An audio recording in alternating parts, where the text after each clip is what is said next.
Don't forget to like this video if you like it, click subscribe, click notifications for future contents, and don't forget to share it with a friend.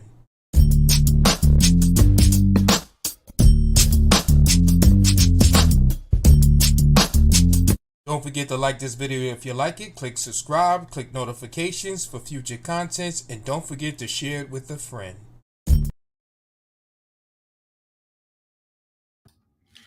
Shalom, shalom, greetings, blessings, everyone, blessings, greetings, glad to be here, glad to have you.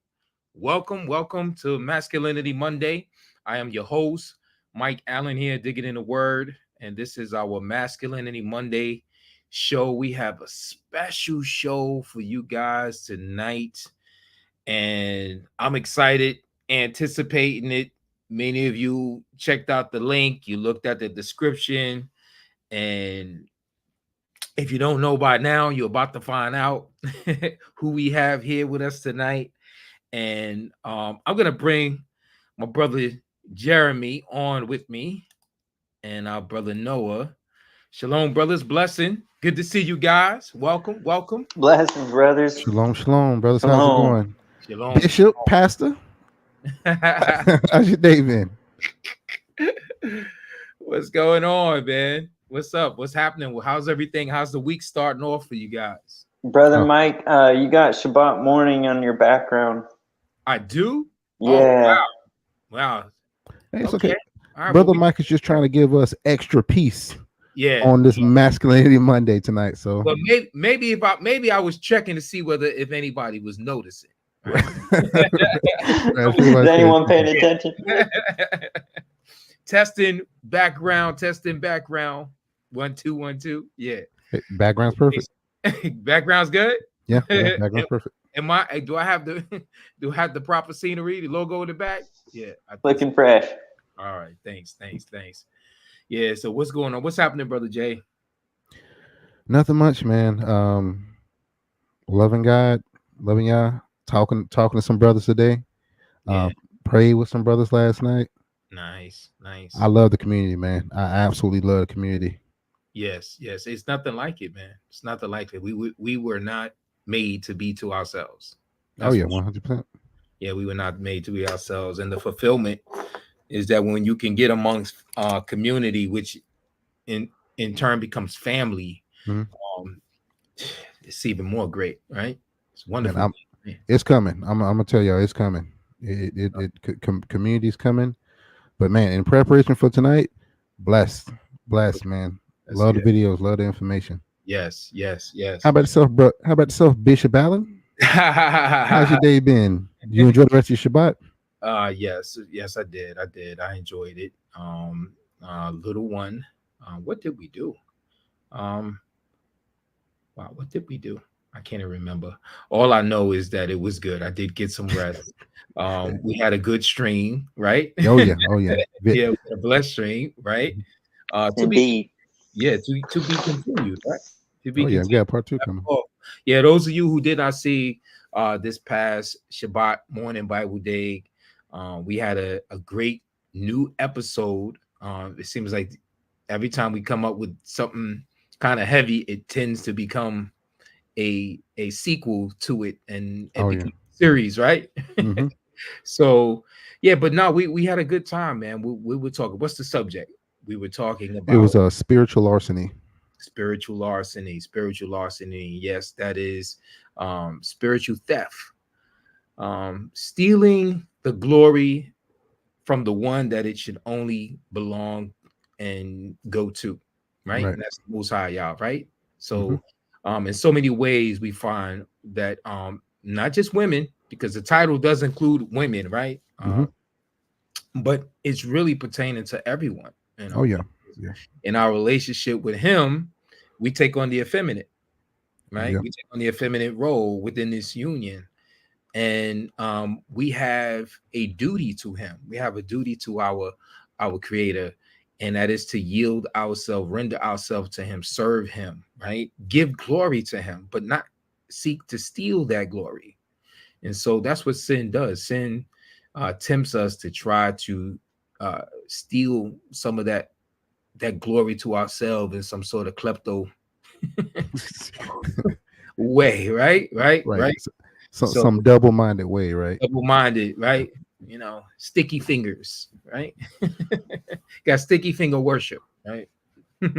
but we got a show tonight. Now I'm excited, and once again I want to welcome everyone to Masculinity Mondays. And as a reminder, for those of you who are here probably for the first time, we definitely want you to, if you like this content, what we're going to talk about this tonight, definitely the guest that we have here tonight. You know, I'm going to introduce him on when I finish with this particular tab, but he's going to give us some information. We're going to be able to ask questions. We're going to be able to pull from his knowledge, his wisdom, his experience in this realm of biblical polygyny, patriarchy. And so if you like this content tonight, we ask that you do like it. Subscribe if you've never subscribed to the channel, and then definitely leave a comment, question, disagreement. But the only thing we ask that you be respectful and don't keep the love to yourself. Share the link to someone else. If you get value from out of this, from our guests tonight, if you get value from what we talk about, what's discussed tonight, what's laid out, definitely don't keep that love to yourself. Share the link with somebody else. Share it to your friends. I'm sure you have someone that you care about, that you would want to have this information just as you received it. So definitely do that. So now it's time to introduce our guest. But before we do that, we got some more comments. I can't forget the comments, right? Right, Brother Jay? Ooh. Oh, wow. Yeah. Who we got? I wasn't even paying attention to these comments, man. I'm like, wow. We got some folks in the chat room, right? Yeah, we do. Yeah, we do. All right. So this was previously, I think it was last night. SWR says, I've been looking for this brother. Talking about our guest tonight. He's been looking for this brother, right? And he says respectfully, well, you're gonna see him tonight, right? Yes, sir. And definitely on the end of the show, we definitely going to he's gonna be able to give you a way in how you can get in contact with him, you know, maybe via email or what have you, his channel. And we can post a link up definitely towards the end of the show. And yeah, my man Aki Manilo, shalom, brother. He says, ready for this? Shalom. Shalom, brother Manilo. And Survivor is in the house. Shalom. Shalom. Blessed to you. Thank you.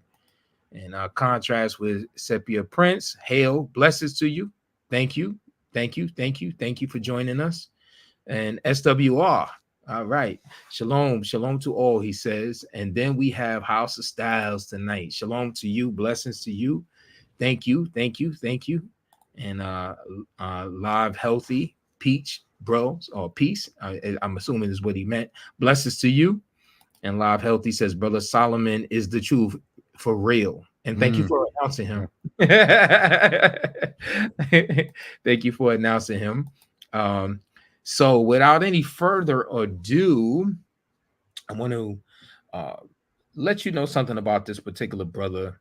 You know, there's not too many people that come up inside this this space of biblical patriarchy, polygyny, biblical masculinity, biblical family, right? That are in this space, are privy to this space. They have their ears in this space. They navigate through this space. They are absorbing content. They're creating content in this space that has not heard of this brother, that has not appreciated the value and the content and his addition and contribution to this particular space. This has truly been it's a privilege for me to be able to, you know, just have him here on the platform with us tonight. I had the privilege to meeting him back in about 2020 when I first released my first video. Now I had already started my channel in 2018, but I decided to go forth and teach on polygyny. And in doing so, you know, the video went viral. It took off, and I got a comment and a message from Brother Hondo, reached out to me, and we made the connection, and it went from there. And so we've been able to, you know, build, grow as brothers. Definitely, he has deposited a lot within me. So a lot of, pretty much most of what I know, what I've learned it from him, you know.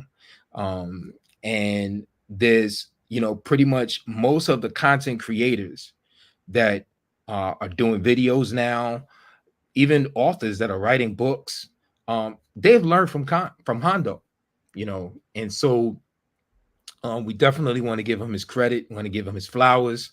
You know, we want to acknowledge, want to give respect due to the brother, because as I attribute him as a legend and a pioneer, a living legend in this space. You know, you gotta acknowledge those who go before you, whose shoulders you stand on, and give the respect that's due. And oftentimes, you know, you have brothers that come inside the space with the cockiness and the arrogancy or the agendas, and they don't acknowledge that, you know. And the thing about patriarchy that makes it work is that there's always, even though he's not an elder, I mean, I'm technically an elder to him in age, right?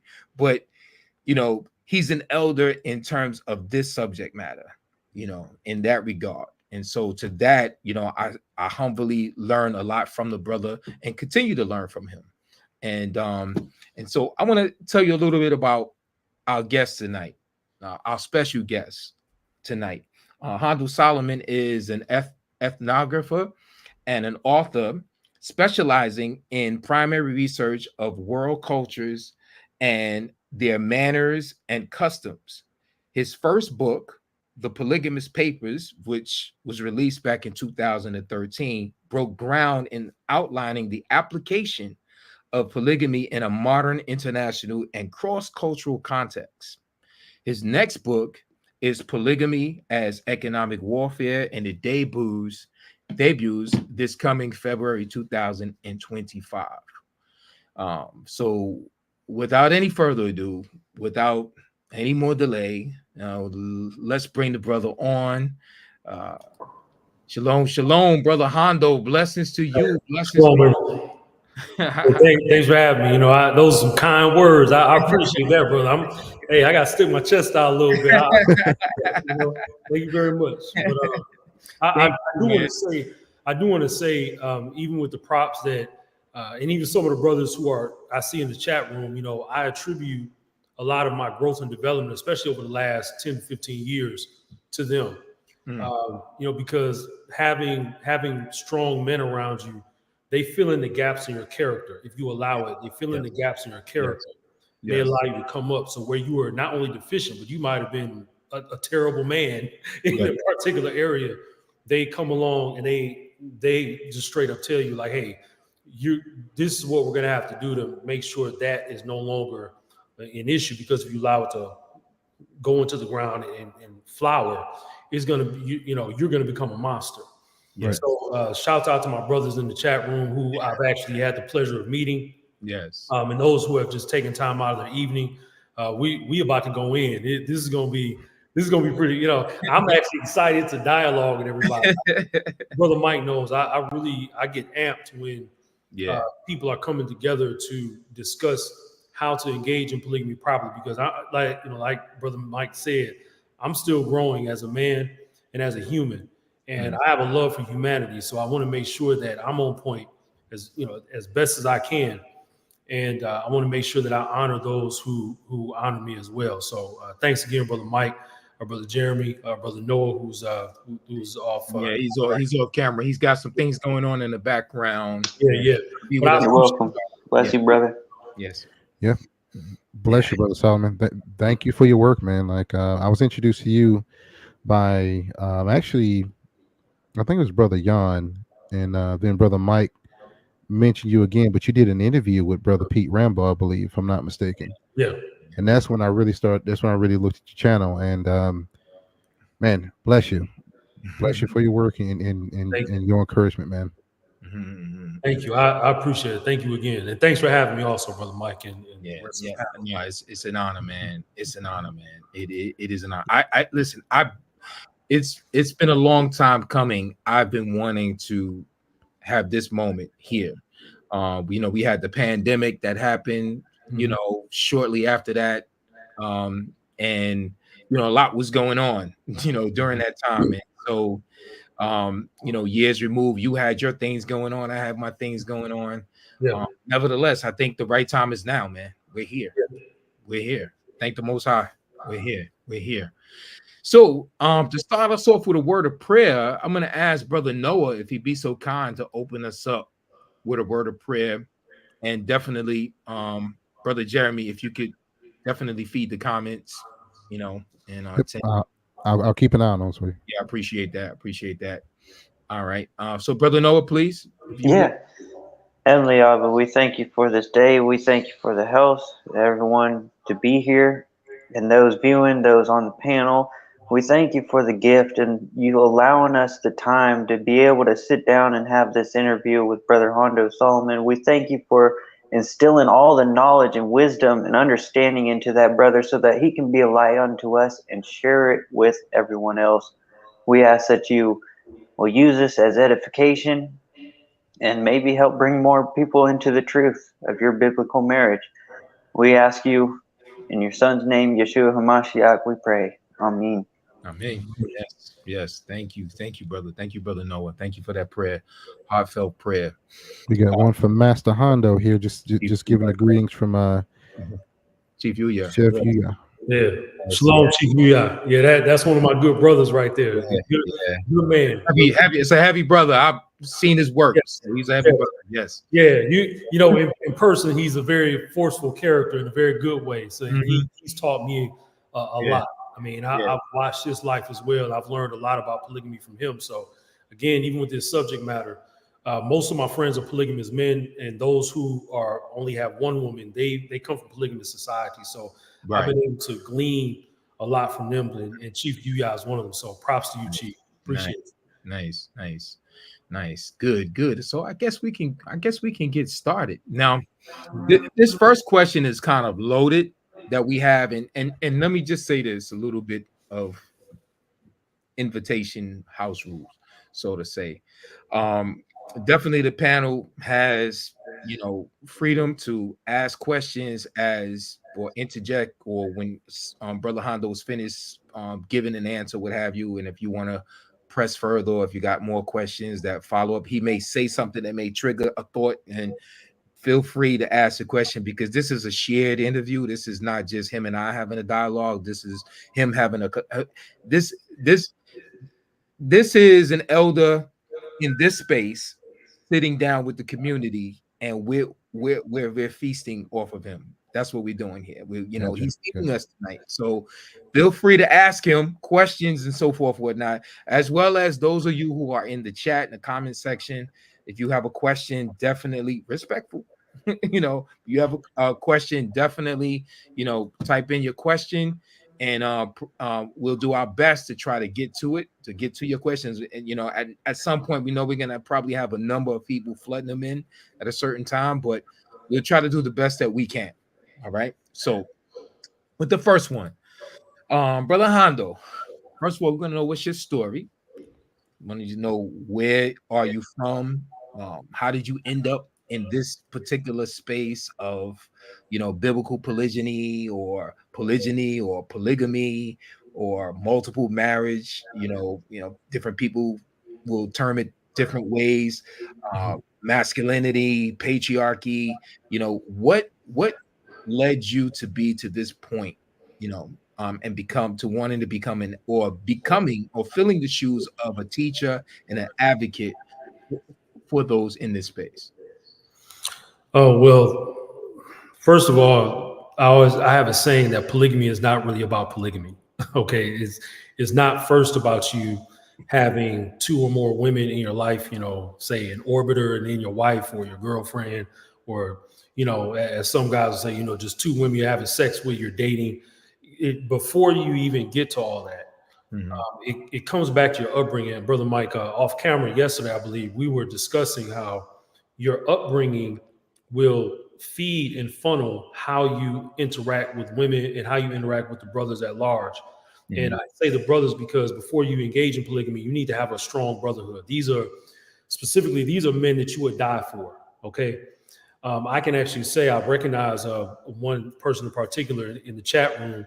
We've actually risked our lives to go save people before. So even though we knew each other 2 years before that, at that moment, that's when, we still talk about it to this day from time to time. That's the day that we knew we were bonded as brothers, because like, oh, well, just like that, you were just willing to team up and go, dive into a very, very dangerous situation and help to get other people out whom we didn't even know. While other people, there were thousands of people watching and no one did anything. So that's the type of thing men need to keep in mind. So going back to my childhood, my grandfather was like that. My grandfather, my father, I was my maternal grandfather. We were very close. And when I was in my mother's home, she taught me according to Apostolic Pentecostal doctrine in the Christian church.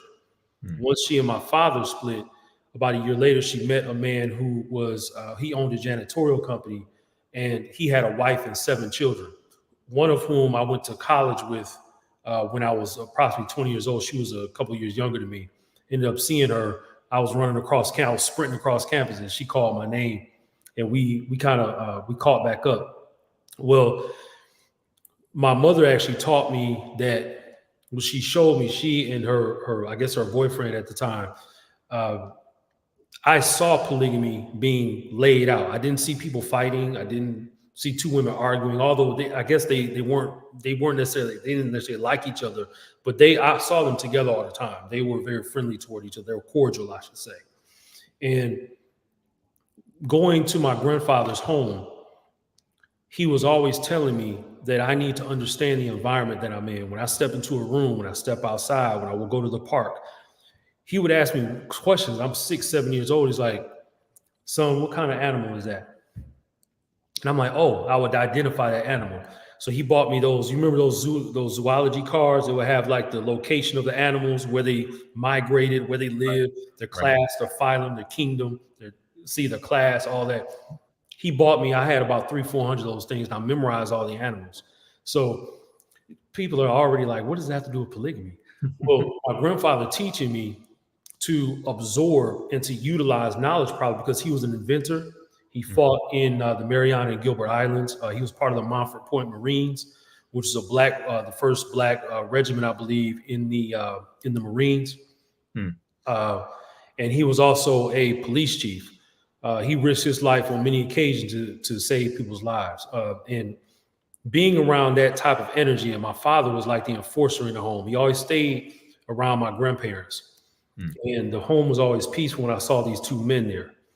And them teaching me to be able to build bridges with people, because my paternal grandfather would always go visit my mother's side of the family.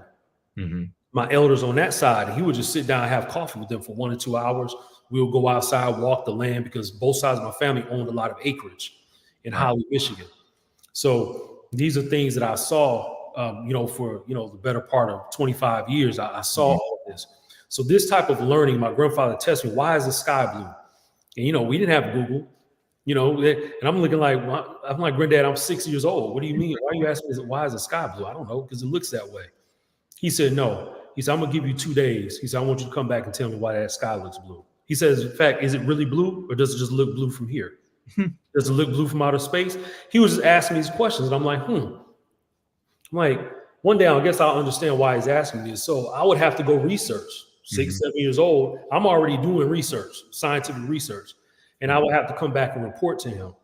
And he started training me even more in how to fix things. So my 2 cousins and I, one of them, he trained in combatives.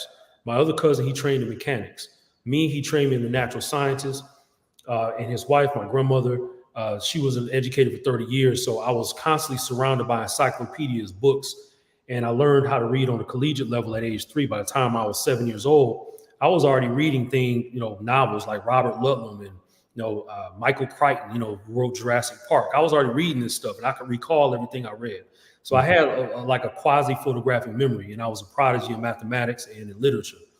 So when my grandfather told me to understand what it is I'm looking at.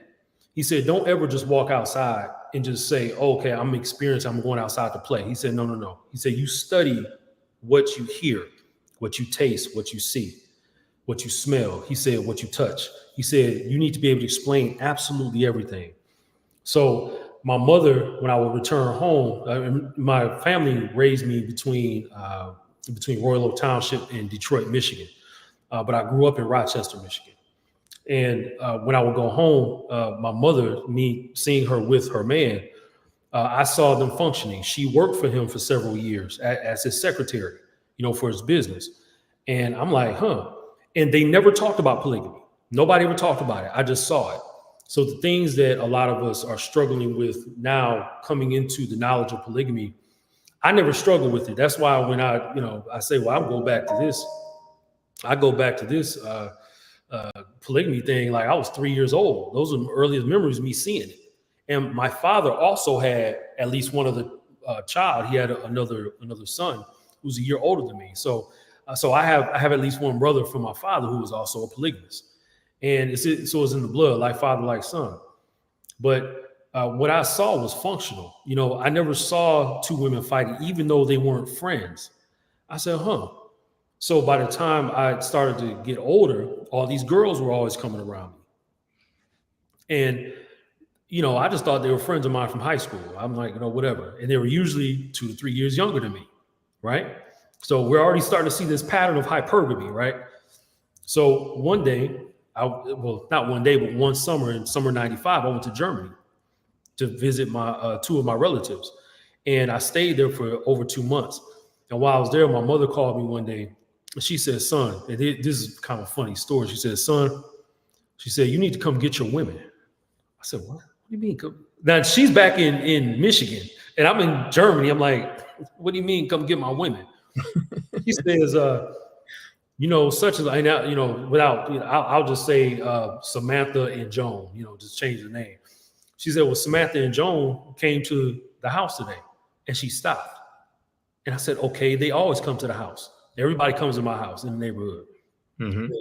She said, son, you are so green. She said, you're going to really have to step up your knowledge. She said, you still don't understand what's going on, do you? I said, nah, because what was happening, it was normal for me to have women around already while I'm still in high school. I'm like, what, you mean you don't have a bunch of girls hanging around you? Like, it was just like weird. Like by the time I was 30, 35, I'm like, wait, why do you only have one wife and no women whom you can call at a women just go out with? It was strange. So she says, well, when they came to the vestibule, I looked through the shades and they were about to kill each other. I said, about to kill each other for what? They know each other. She said, oh my gosh. She said, son, they like you. They're jealous. And they happen to, he lived across the street. She came over at the same time my neighbor came over, who also liked me. And she said they were shoulder to shoulder, actually pushing each other in the vestibule. And she opened the door and everybody respected my mom. So they're like, oh, sorry, ma'am. Sorry. We're looking behind her. And she's like, well, I thought he told y'all he's on a journey. He's on the other side of the world right now. So at any rate, they dispersed, but she had a talk with me when I got back. And she said, son, you're going to have to learn that you are probably going to end up with multiple women. Mm-hmm. I was like, what? Because I couldn't intellectualize it. I was putting the pieces together because it was so normal to have women around even at that age. And she said, look, you're going to have to learn that some women like the same man. And you're going to have to learn that. And you're going to get it one day, not now, she said, because you're too busy thinking these women your friends. She said, I've been to your school when 5, 6 girls around you. They like you for your wisdom. You act like you're a 40-year-old man and you're only 17. She said, trust me. She said, you ain't going to understand till you're old. I said, okay. I was like, whatever. Sometimes you think moms are just talking outside her head. Like, what are you talking about? So I said, all right, ma, cool. But that upbringing that I saw, it began to inform like who I was as a man, because I'm seeing it all around me. And then some of my friends, these other girls liked them while they had a girlfriend, but we were in the same friend group. I'm Like, dang, like, why these girls fighting over the same? I still didn't understand. I'm like, why are they fighting on the same dude? Why don't they just have the same dude? You know, so at any rate, that was my upbringing, and it was very interesting because my mother used to speak on how my father had married her, but he had these other women. She said, I didn't like such and so, and I didn't like such and so, but my mom was very jealous. But she said, I really liked your father. He's a good-looking man, and he was very charming, and he was a musician. He was a mechanic too, so work with your hands. You're a musician. You a drummer. Oh, you automatically got 10 women. That's right. That's right off the bat. so music and mechanics, it's all good. So I wanted to go play basketball. Like I actually wanted to go overseas and play basketball. I was, in my opinion, I was a good player. So I wanted to go overseas, but I wasn't really taking life seriously except writing and reading. I loved writing and reading and mathematics. But that's what it was. But polygamy was never explained to me. It was just something I saw. And one day my mom tells me, much later, I was about 30 years old. She says, I always knew, even when you were like 2-3 years old, I always knew polygamy was biblical. So it wasn't something that you initially pursued, but rather it was something that you discovered. No, because I thought it was normal to have women around you. I'm like, well, why do I need to pursue something? And this is clearly the way the way nature is, Right. But, so it's just natural, right? But I did try to enforce monogamy on my own life, but I found it just felt weird. I'm like, and then I moved to Atlanta when I was 18 in the 90s. Not Atlanta. Oh no, Freak off Central. oh yes, and I'm Atlanta. I'm sort of like, oh, wait a minute, this is nah. I was like, nah, man, I need to have another woman. So it was something I struggled because at the time, even in the Apostolic Pentecostal world, those of you who are familiar, a lot of these ministers in the Apostolic Pentecostal world had multiple women. Sometimes their other women would be sitting in the front pew every Sunday, and they wife knew the sister. Yeah, it's usually covert, Well, in the Apostolic Pentecostal church, actually, it was not covert. I found it out later. Really? I started talking to people. It was like, nah, like we know the nurse at the church, that's also his other woman.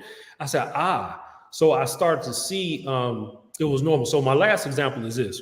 One of my elders, the first church that my mother and I attended, Gethsemane Christian Church, that's over there off, I believe it's off Bagley Street in Pontiac, Michigan.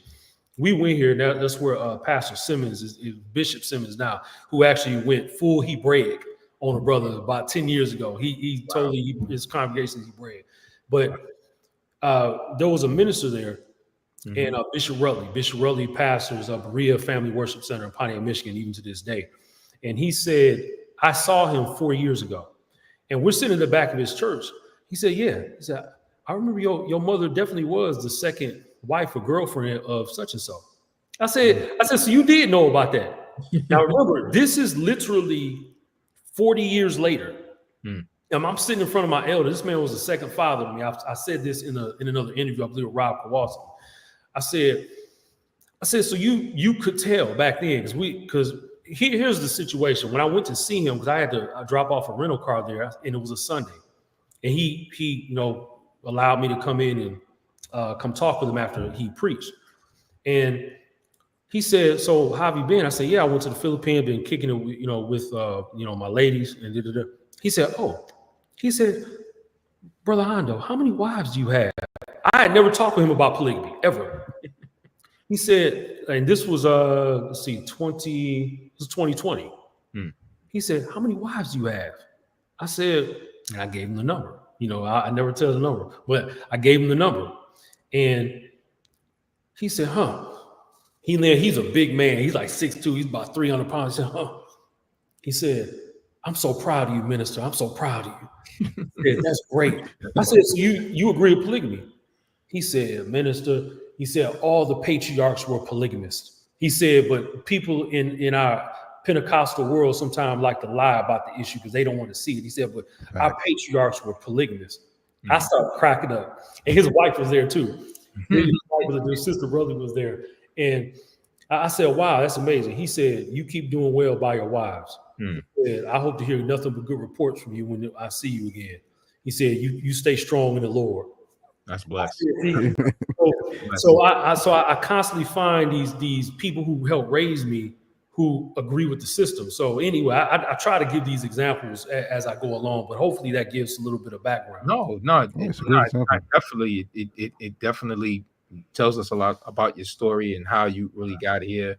Yeah, it's to me, it sounds like it was mapped out for you before you even, were even born. Like, like this was Yes. destiny. Yeah. What's crazy is how common it is. Like there was nobody that freaked out about polygamy in your life. They actually already knew about it and were really participating in it. Like you had me looking back at my family tree this weekend. I was like, wait a minute. My grandfathers were polygynists. My father was one. Well, actually is one. He just had another daughter. I was like, we are already doing this stuff. Yeah. Well, brother Jeremy, if I may say this about that, the entire family tree, Right. Especially with Black Americans, a lot of people don't know this about Black Americans. Our previous generation, specifically, let's say our grandfathers, great-grandfathers, I call it the family down the street phenomenon. We've been Black men have been engaged in polygamy. All these other cats coming in talking, oh man, that's so nah, man. Go talk to your grandfather and your great-grandfather. Ask them how many families they got. Yes. Yep. So that's definitely my story as well. Like my on my mother's side, like her father was a hustler, and in Charleston, South Carolina, he was a hustler. He owned like a different night establishments, like gambling hall, hotels, inns, and this is during segregated South era in South Carolina. And he, in one of his businesses, he was a married man. One of his businesses, he actually employed my great-grandmother, my grandmother, whom he connected and had a relationship with, and I would label it as a concubine. They didn't call it that, but based on my understanding of polygyny, she was actually his concubine because he was married, and so he lived right down the street from them, and he and my grandmother had 9 children, and so and that's the thing. They didn't call it polygyny, but needless to say, he fathered all of these children, and not only that, he took care of the family because my great-grandmother worked in his business, my aunt worked inside of his business, and but I guess it was just polygyny of another name, but it existed. Well, they use, Brother Mike, in those generations, and some of us who are older, sometimes it was our father's generation. But they use 3 economic strategies to pull this off. Now, remember, these are specifically Black men doing this with, say, other groups of people. Like, for example, I was a golf caddy, so I saw this in the white blue blood community all the time. I mean, we'll get into that later, but I got stories from them too. But with American Black men and indigenous American men, what they would use is utilize the 3 economic strategies. One, they would own businesses like your grandfather. You said, correct? Right. And sometimes those businesses were kind of below the radar. They were under the table, like some of the ones you mentioned. Right. They would also engage in skilled trades that were very high paying at the time. Okay. They would also locate the women in different places. So that's why you would have literally a family down the street. You got 5 children with them, right? 4 children, in the houses you stay in most of the time. Right. Also, like in one example that I heard of, there was a woman telling me a story of her grandfather, where he was a train conductor. Okay, he would go. Well, actually, he was a trains engineer. My apologies. He drove the train. So he would come in from Kentucky and go back to Georgia, and that was his route. And he had a family in Kentucky. He had several children there. And he had a family in Georgia, and he had a lot of children in Georgia. So he kept these 2 women, but he was making so much money because I remember hearing about Black train engineers back in the day. They were making a lot of money. Yeah. You can hold down, a family like that. Yeah. Where you have a skilled trade, and this is something we also discussed offline actually some time ago, a month or so ago. Right. You have to, you got to make some money, brothers. We can't be out here on EBT cards and talking about something. We gonna have our women. She gonna go work at Marshalls, and the other one gonna work at Target. Then I'm gonna work 2 jobs. Like, bro, you gonna burn yourself out. And you got 2 women. And then you got to level up. And then don't let them be like Latinas who are known for having a lot of energy. You're gonna get burned out. Yeah. Put that down and stick to it. Yeah, you gotta level up, man. Gotta level up. But you need some money. And but I just wanted to point out those economic strategies that your family utilize. And Brother Jeremy, I don't know how much history you got of your family, but if you can, you might want to dig into like some of the strategies they use as well to hold down the system. Okay, hey, I will. I can tell you one thing. My father is a hardworking man. As long as he had four boys by my mother, 1 girl by another woman, and rumor has it he just had another girl with another woman. Mind you, he still has a wife at home, so yeah, he on his polygynous thing, but he's always worked 2 jobs. He's always worked 2 jobs. Always had some type of income. That's how my father was, and that's how his father was. But my grandfather had 9 kids with my dad's mom, and then he had, just as you guys are talking about, another kid down the street. But my grandfather was the same way. He always had multiple jobs. But we got 2 questions in the comment section for you, Brother Hondo, if you're okay with that. Sure. All right. So the first one is, could you tell who is going to be a polygynist and who's not? I'm assuming they're asking about, this guy's asking about like your women or something. Who is going to be a polygamist? You mean identifying them as children? Like, can you tell like who their earlier age? Yeah. Is that what the question is, Lena, or is it what you were saying, Brother Jeremy? Like maybe like what women will agree to it. But can Dean Garland, can you identify exactly who you're be a little bit more Dean, clarity. Be a little bit more clearer and specific to your question. Are you referencing are you referencing the women, or child is going to be a polygamist when they grow up? And these are things that you can see in them or not? I mean, Well, I actually have a chapter in Polygamy is Economic Warfare, debuts in February 2025. I'm actually almost done with the book. Then I have to have my editor comb through it. But with identification, I have a chapter there where I talk about identifying polygamous men when they're young, like who's going to be that, like you see your sons, right. And then identifying the women who may be more amenable. Like if you see, say, your daughter or your niece always sharing with other girls, they playing house, is 2 or 3 of them playing house, and it's like, oh, they're the friend down the street who's the same age, he's a guy. He's like, okay, well you're going to be the husband,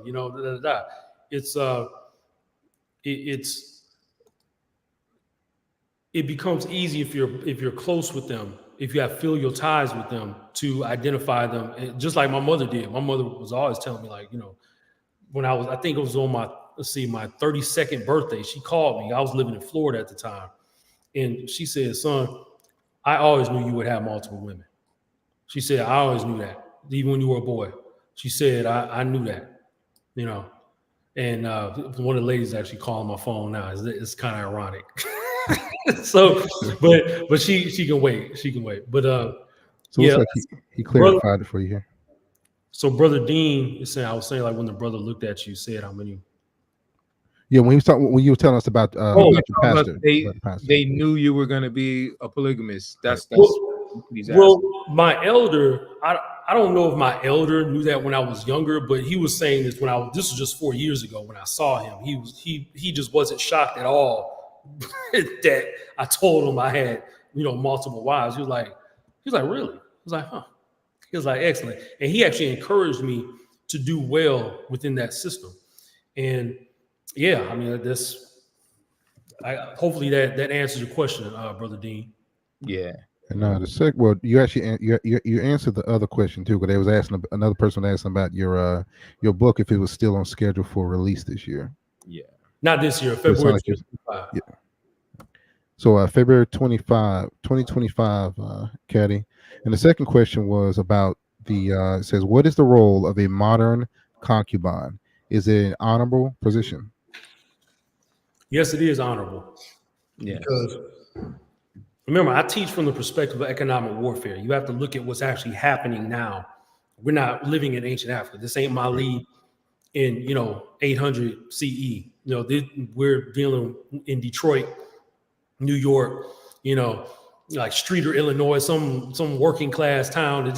We're dealing with that now. Mhm. And a lot of people are traveling internationally. So you need a system by which you can operate with your family virtually the same way, no matter where you go. And when you meet up with other polygamists who are part of your clan and or your tribe, your community, your nation, you know how to conduct your affairs with them also.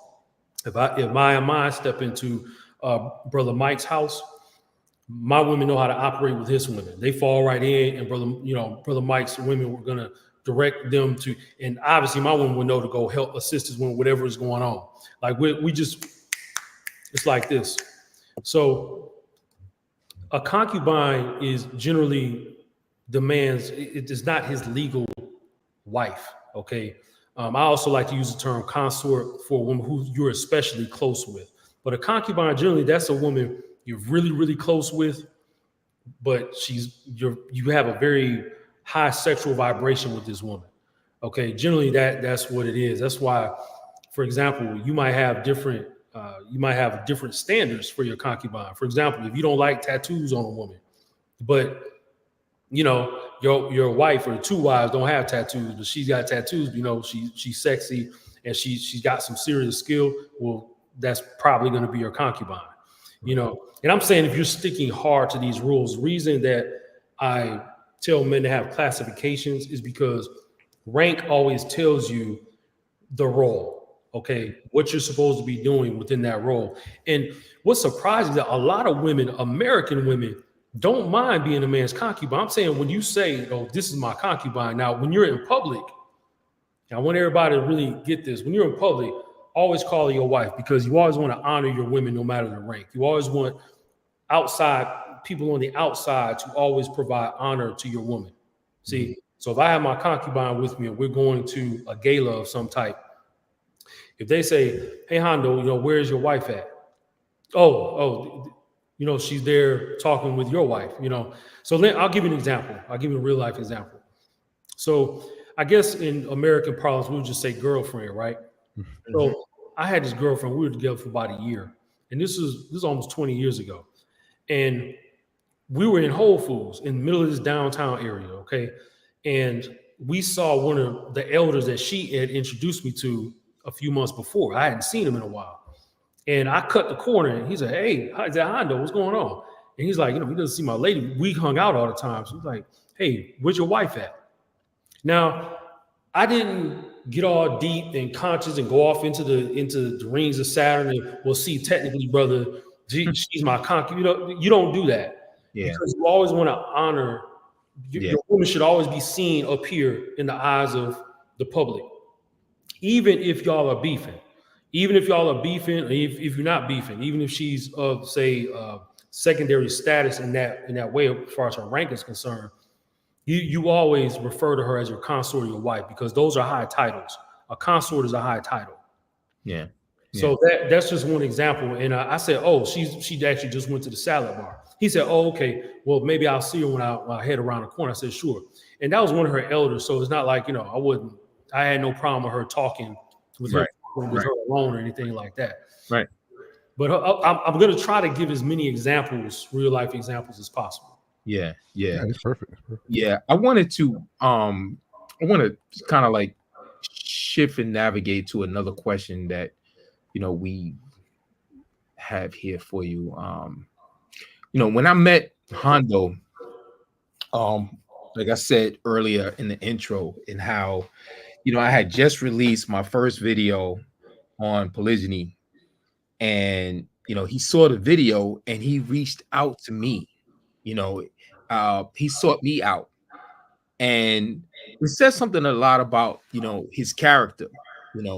That even though he dropped knowledge in this particular space, pretty much took the lead, the initiative, you know, in YouTube, and where many others who may have studied the subject and probably was kind of like shied away from actually going public with the knowledge that they had already known. But he, you know, he gutsy came out and just started teaching. You know, first he had those earlier videos where he had the board up on, and the other brother was that was Brother Che behind the camera talking too, brother. exactly. Yeah. Brother Che was in that commentary. Yeah. What that showed me was that, you know, the principle of community. You know, it wasn't about ego. It wasn't about well, you know, let me see what this young or this new cat or this new creator right here on YouTube, let me see what he got. You know, let me give him a little bit of time. Maybe he gonna fall, maybe he'll stop. That wasn't what I got from him. When he reached out to me, he asked me if we can speak over the phone. And when we spoke over the phone, it was just like such an eagerness that he had to bring me in to network, you know, to talk with me. What I want to ask you, Hondo, is like, what drove you to want to immediately, initially, you know, reach out to me and to connect with me on that particular level when you didn't know who I was? That's you know, that's a personal question. You know. Well, but it is a good illustration of how we should be operating, especially as men. We need to operate with no envy, no jealousy, and no trying to destroy another man's economy by first destroying his name. Remember, now I want everybody to remember this. Okay, there's 4 ways that a man can be destroyed, but especially when you're in a relationship with a woman, because she's always gonna go through these 4 stages in order. Remember the 4 P's, gentlemen, and then I'm actually gonna go dive right back into your question and bring it forward. The 4 P's. Remember this. The first thing that a woman will try to destroy, or a man who is jealous, okay, he's not in his head right, okay. He's gonna destroy your person, okay. He's gonna try to destroy like who you are as a man. That means violence. That means potential violence, because it's like that envy and jealousy can rise up. Remember Cain and Abel. Remember the 2 brothers. That's exactly what happened with them. Okay. Then someone will try to destroy your property, your material and your intellectual property. In other words, that's theft. That is the, you know, robbing and stealing, highwaymen, you know, people who are breaking into people's homes, thieves. You have the 3rd P is destroying your progeny. Okay, that's destruction of your lineage and your legacy. Right. Okay? The P4 is destroying your public image. Okay, so as right ruling men, what are we supposed to do? We're supposed to first build you up as a person. Okay, we're supposed to exchange gifts. For example, one of my elders, I think he's in the room there. When I met him, I wasn't thinking, I was like, I'm supposed to bring a gift to this man. I was meeting him for the first time. He welcomed me in his home, and I was there for the afternoon, and we were just parlaying. I was parlaying with he and his consort. And I apologized to him just last week. I called and said, Elder, my apologies. I should have brought something with me. Okay, you look at what the patriarchs did. Okay, there was a reason that tithe was given, okay, by the patriarch, from one patriarch to the next, because you're supposed to give of your material and your intellectual property to those who you want to honor. Okay, right. So the least I could have done, Brother Mike, at that time, and I watched the videos. I watched a bunch of your videos. Like, I think at the time, the videos you had, I watched all of them. And I said, see, this brother is serious. And you were breaking stuff down. So like, it was very succinct and so tight, you know, and everybody in the space wasn't doing that at the time. There was only a few of us at that time. And I said, yo, I want to talk with this brother. So that's what I said. And plus, going all the way back to my childhood again, what I said about regarding my paternal grandfather, I saw him building bridges with my maternal great grandparents. I saw that, you know, week in and week out when he would come all the way from Detroit to Holly. Now, anybody who knows Michigan, that's an hour 15 minutes. He would come all the way out there, and then the second home that he built was only a 5-minute drive in Rose Township. We actually have a road named after us. So, and we have a lake named after us too. So it's a thing where I saw that man building bridges, and my cousin Dion, you know, he's not he's not on the cast today, but he and I always say that, you know, we're in our 40s now, and we haven't done 10% of what our grandfather did. We will hope to try to fill his shoes with all the honor he received and things like that. So I started learning, like when I got out on my own, I moved to Atlanta. I was by myself. I think my youngest aunt was in Atlanta at the time, but I didn't really have like a community. So I went from 18 until 29, where I had no friends outside of 19 to 29 years old, because my friends from DC and Maryland, they moved. I had a friend from Gaithersburg, Maryland, and I had another friend from Washington, DC. They moved. So after I was 19, I didn't hang out with anybody for 10 years. I was just fasting, praying, studying the Bible, playing basketball, you know, writing a lot. I mean, I literally had notebooks stacked from the floor to like the ceiling. That were things I wrote. So when I got out and I started meeting other people who are of the same mind, like Brother Che, the one who was at the whiteboard or behind the camera while I was at the whiteboard. We met when I was 29. I still had my friendships from when I was 13, but those guys were gone. Those guys were back in the Mid-South and in Detroit. So I said, I'm going to start pulling together some of the brothers. And I don't know why that came to my mind. You know, I don't know why that came to my mind, but I think it was more when I became a truck driver. And one of the brothers, and I don't know if Master Maccabi is here, but he was a truck driver. He said, yo, man, as he was training, he said, yo, man, you need to get out of that golf industry, man. You need to come drive a truck. I was like, drive a truck? He's like, man, just do it, man. Just do it. So I waited like about 2.5 years. And I finally went through the training, became a truck driver. And I sat down one day in the truck. I was thinking, because I was talking with one of the brothers. And this is why I contacted you. And I said, you know what? All these people from these social media are asking all these questions. I was like, man, shoot, why don't I go sit down and have lunch with everybody? You know what I'm saying? Like, if I'm passing through town, like, shoot, I started calling cats like, hey, man, I'm coming through, you know, Fort Lauderdale, man. What's up? It was like, oh, man, cool, man. I got your book, man. Hey, let's sign it.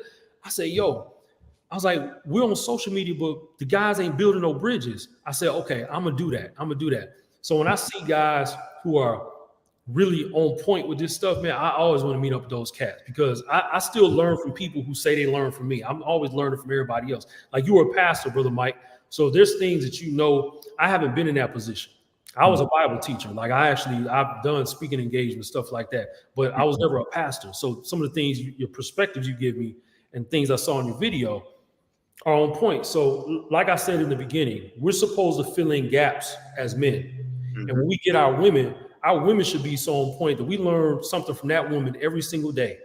That's how dope she is. And those are the type of women we should choose. I'm going to leave that as a sidebar, but that's why you know, when you say all of that, and, you know, leading up to this question that you've just answered, like when you say all of that, it to me, it puts together like this, the puzzle is complete. Like, yeah, we got this revelation that polygyny is a viable lifestyle, that yes, the books say that you can practice it. Yes, this has been something that's been happening. All the holy books, by the way, all the holy books. Exactly. That's why I said the books, right? The books say this, right?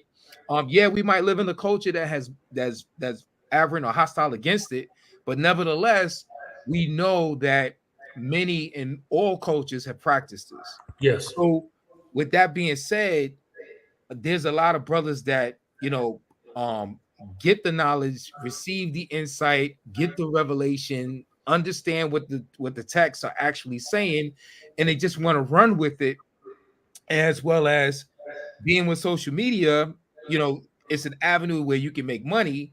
And so there's this push or this drive to, you know, just want to go up in the algorithm, gain followers and subscribers and so forth and whatnot. But what you're saying and what I'm getting from you is that it should be within the context of a community. From the beginning of talking, you've been talking about you shouldn't step out and try to be a polygamist, right? And not be a part of a community, not have correct others that can hold you accountable, right? That's correct. That's correct. And I'm saying that as someone who's been nomadic for decades. I mean, I've done the nomadic thing. I've traveled internationally. You know, my consorts are international, And it's very easy to slip. I mean, I remember when I was off the rails. I mean, I was like, just, you know, I'm all over the place. And I said, you know what? I was like, 'cause one of the brothers pulled me aside. One of them was Brother Che. And I had this other brother pull me aside. And both of them at different points in time, but close in time, sometimes the same weeks. They were on the phone with me and in person, like, bro, you know, you're going to have to get this together. Like whatever you got going on right here, that's not going to work. The stuff you talking about polygamy, you talking about this and that. First of all, you need some money, because I was broke when I started writing polygamous papers. I had nothing. You have vision. I had nothing. As a matter of fact,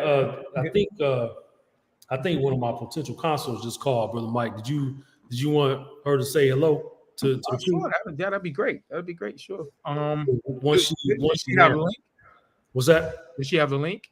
No, she's actually here. Okay. I'm hold my phone to the camera here. Oh, okay. Oh, great. That'll be good. This is Sister Layla, y'all. I'm about to have her say hello. All right. Hello, Layla. Can you hear me? You hear me? All right, she's a little shy, y'all, but I'm gonna have her say hi. Everyone, this is Sister Layla. Hey, sister, blessings, shalom. Blessings to you. Shalom, shalom. Nice Shalom, to meet you. sister. Bless you. Blessed. Thank you for giving us your appearance and presence and popping in here tonight. Thank you so much. Heard some wonderful things about you. I don't know if Brother Mike said that he heard wonderful things about you, and then he said thank you for showing up. She not, but thanks, Layla. I appreciate it. I'll call you when I'm done, okay? Yeah, and thank you, bro, because I know this is a normal time when you and her get to speak. She being overseas, yeah. No, it's all good, brother. You know, yeah. The thing about my consorts, even those that I'm getting to know, they know that like when I come and I do interviews and things, like this is business. So like I'm at work, so right. They treat it like I'm literally going off, say, to the construction site, or like I'm going to drive a truck, or that I'm doing whatever. So they respect that space. But you know, Layla's a very, very nice woman. I've enjoyed getting to know her. So, you know, we'll see. And then my other consort, she actually just contacted me too, but she gonna have to wait. Like literally, she just sent me a message. Take care, you know, because I sent her a message before the show, and I'm saying this so that we can understand as brothers. We have to make sure that our women know our personal schedule, what we have to do. I told my other one, I said, look, I have an interview, because normally she and I talk around 7:30. I said, hey, look, I got to jump on this interview. I'm going to give you a call this evening, her time. So she's 12 hours ahead of me. So right, I'll call her basically in 12 hours. She said, okay, no problem. You know, I just read the message. Right. So these are the type of things we got to understand too, when, you know, the not disturbing us when we're working, because we're sort of like, we're part of this engine as the man in the household. You know, you're part of this engine. Right. And you're sending out resources, intellectual resources. You're sending out sometimes financial resources, things like that. And, you know, you want to have everybody on code. Exactly. Everybody got to be on code. But it's a system. But my apologies. So back to what you were asking me, Brother Mike. Yeah, no, it's pretty. I think you pretty much summed it up. You know, I think I got the gist of it. That, you know, that it re-solidifies even more what you said in the beginning, the importance of having community, having network, having a brotherhood, having those that can hold you accountable, right? You know, as well as, you know, iron sharpening iron, right? So that only makes us stronger, and that only makes us better, because, you know, when we're to ourselves, you know, we're open to subject to so many different things that can deter us, distract us, and get us off into the deep end in a place where we don't really want to go. You know? That's correct. And it's like I said, you know, near the beginning of the program, you know, you will become a monster if you don't have a brotherhood. And I'm going to say this again for maybe some of the guys who just stepped in. If you don't have guys who are calling you every day, you should be getting at least one phone call from one of your brothers every day. I get at least 2 phone calls a day, 7 days a week. Like, so Hondo, where you at, man? Yeah, you in Minneapolis. So when you going home, they know my schedule. They know where I'm at. They know I'm going to be at 3 o'clock. They know that because it's very easy to get off your square out here. Yes. And I've been off my square before, and cats was calling me like, bro, man, go home, bro. like just like, what are you doing? like, why are you with that woman over there? Like, no, you know, go home. Wow. But that's a quote. That's a quote. There was in fact, it was Brother Che, Chief Yuya told me this. See, I can call these brothers names because, you know, I'm going to give them props. Chief Yuya, I can name about 5 other brothers. They're like, because I was traveling for 15 years. I wouldn't get an apartment. I wouldn't get a house. If I want to see my women, I'll go travel to see them at their house. Right. And these guys were on the phone with me like, dog, so, okay, so your income went up. You just doubled your income. So when you going home? Well, nah, I'm good, man. I'm about to go travel, man. Passport bros. And they was like, oh, stop. They was like, time out, bro. Listen. You had a passport fever? Was that? You had a passport bro fever spell at one point? Well, no, I've always had a passport. I've had no, a passport bro. The movement. Like, well, yeah, I'm referring to that too. Like, you know, I was about to start traveling more, and a couple of the brothers like, man, listen, like, don't you got to write a book?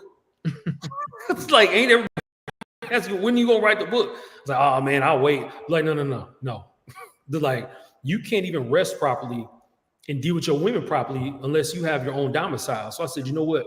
Cool. So that's why I'm actually here in my domicile now. I'm like, okay, let me go ahead and just get that done.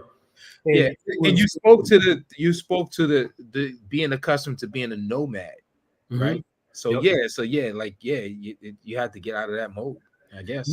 Yes, because you have to have stability in order to have the women. You notice we haven't really talked about having the women yet but some people might be like, well, I thought we were going to talk about polygamy. Well, this is the foundation we're discussing. Exactly. Before you even get to the women don't even want to talk to you. You don't got no house. Like, bro, we're like, you live out in the countryside. Where your truck at? Yeah. You know what I'm saying? You don't got no job. Like, wait a minute. You know, it's like, no, you need to have a measure of wealth to be a polygamist. Now, I want to make sure everybody understand that. Right. You need you some gold, silver. You need to have some land.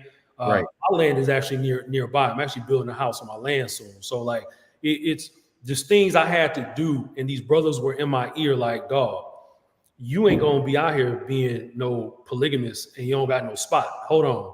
It was like, hold on. So even at my age, you know, there's still people always making sure I'm on point. So it's just like a government. Remember, economic warfare refers to governmental invasion of another land or territory or a person or entity, other entities.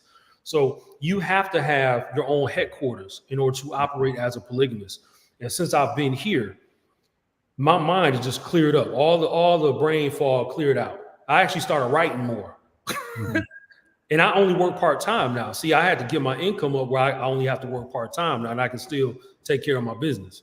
Right. See? These are just little things hopefully we can get into later, but I want to throw that out there for the brothers. We haven't forgotten about the women yet. And I know some of the ladies listening, we haven't forgotten about y'all yet. Yeah. But this is key though. You was going to say something, Brother Jerry? No, I was going to say, we got 2 questions in the comment section, but you know, if you guys have listened to Brother Hondo for any amount of time or have even heard of him, he always preaches, especially to us men, that we have to have foundation first. And the women always come last, and after you've established yourself and you put yourself in a position to become a polygamist, as he was just talking about.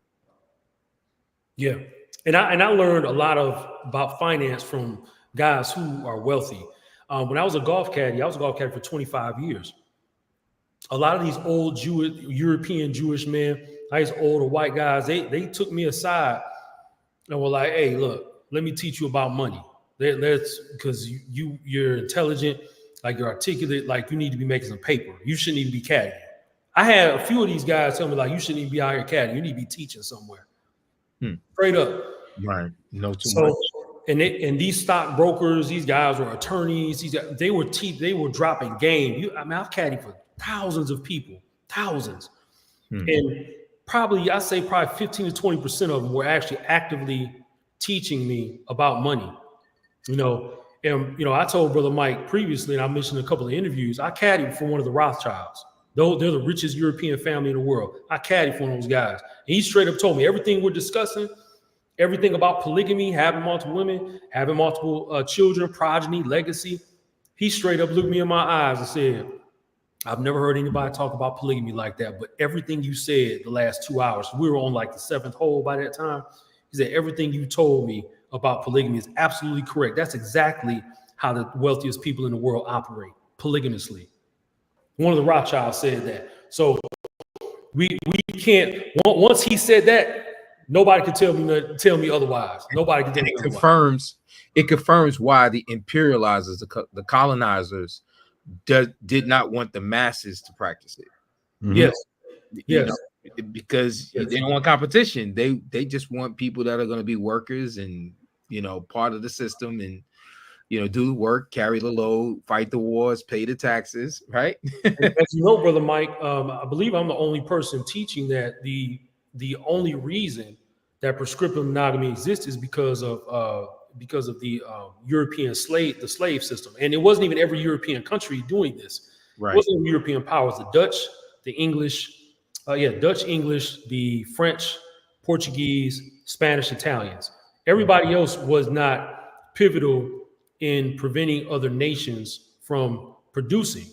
One time I caddied for this was 2015. I caddied for a Marine tank commander. And, you know, this guy was walking with me. He was asking me what my book was about. You know, everybody you saw is like, why are you caddying? They're like, what do you do? Like, it's like I'm caddying. Like, why I teach on polygamy? I wrote a book. It's like, man. So he was asking me about my book.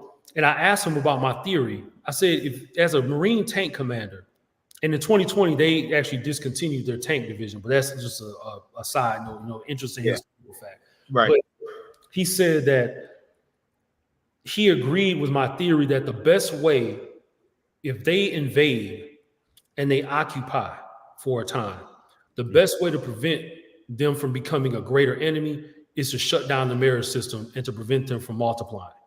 He agreed with my theory.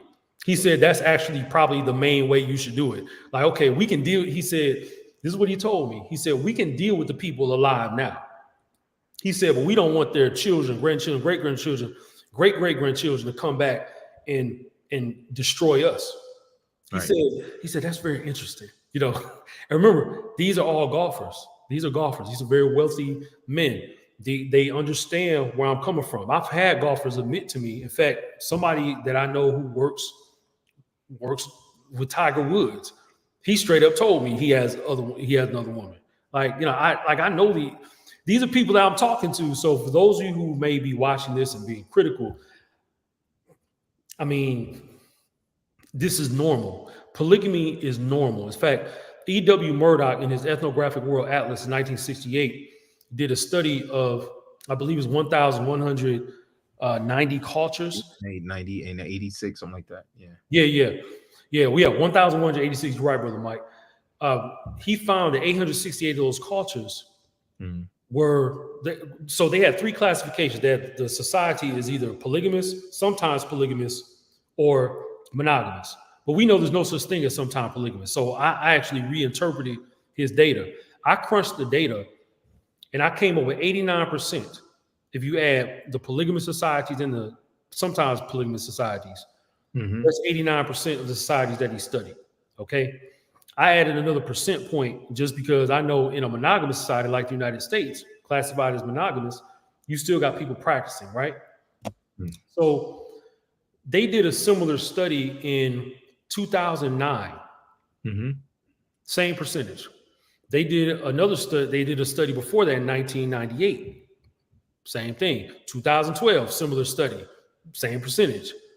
So even if the nation does not encode polygamy into law as something which is viable, people are still going to engage in polygamy. Practice it, yeah. Still do it. Yeah. So that's all I got for that, Brother Miles. I was trying to fill in the, you know. Yeah. Take a little pivot, a little shift from what you're talking about. You talked about earlier in your upbringing, right?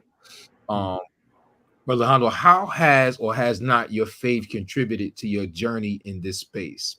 of polygyny. I know some have even questioned, well, what are his beliefs? Some out there, social media, they've questioned, like, is he a Hebrew? Is he Muslim? Like, what is his belief? Or is he an atheist?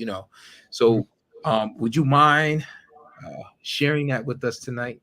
Yeah, well, I practice actually, I guess a co-culture, if you can, of Islam and Hebrewism. Whenever I travel, people always think I'm Muslim, and I don't wear traditional Islamic garb for men. But the way that I move, they like, oh, brother, you must be Muslim. In fact, when I was working as a golf caddy, one of my last jobs, there was a very learned brother named Adrian. Shout out to brother Adrian. I'm gonna have to. I actually still got his number. I have to call him, but he used to always say, he said, man, out of all those caddies, he said we had like over 100 caddies there. He said, you the only cat I really respected. He said, because I saw how you moved. He said, and I was surprised that you said you were a Christian, because I was still apostolic at the time. He said, I thought you were a Muslim. He said, man, you so disciplined, man. You come out here, and he said, whenever I caddy with you, he said, I always make the most money. He said, and these other guys be talking bad about you. He said, but I always remind them that I don't make no money when I'm with y'all. When I go out with Hondo, we making money, he said, because he knows how to deal with the golfers. He knows how to deal with me. So we always work together to make sure that we making the most money out here. We get paid. So the way I eat, my disciplines, things like that. But all I'm saying is that, Islamic culture, if we're talking about Mohammedanism, as it used to be called, that came out of Hebrew culture, because Muhammad was heavily influenced by Hebrews and Christians when he was a caravan driver with his uncle. Okay, so the salat, the prayer postures and things like that. But Islam has a wide reach, and if you want to become Muslim, one reason I like this is because there's a lot of people who want to do it. You can easily find a teacher. You can easily find people who would take you in. Hebraic culture has always been, and this is not necessarily a bad thing, it's just the way we are. Like, it's almost elitist. It's like, well, okay, you're going to have to jump through a lot to get in here, which is fine. You're actually supposed to be like that. But because they are so similar, and because I jive economically well with even Hindus, but I don't practice Hindu culture, then that's something that I can practice. And again, people think I'm Muslim anyway when I'm handling my business. So it's always funny. They never say, hey, man, you must be Israelite. Nobody says that. Yeah. But nevertheless, as you know, yeah. Like what you appear to be militant, like how you carry yourself and your posture. Yeah, all of that. I get that all the time from Muslims too. A lot of the Muslims will approach me, and I've courted a couple of Muslim sisters before. Even Layla, Layla for many years. She was a Muslim when she returned to the Philippines. She didn't want to move to Mindanao. Mindanao is where most of your Muslims are. Right.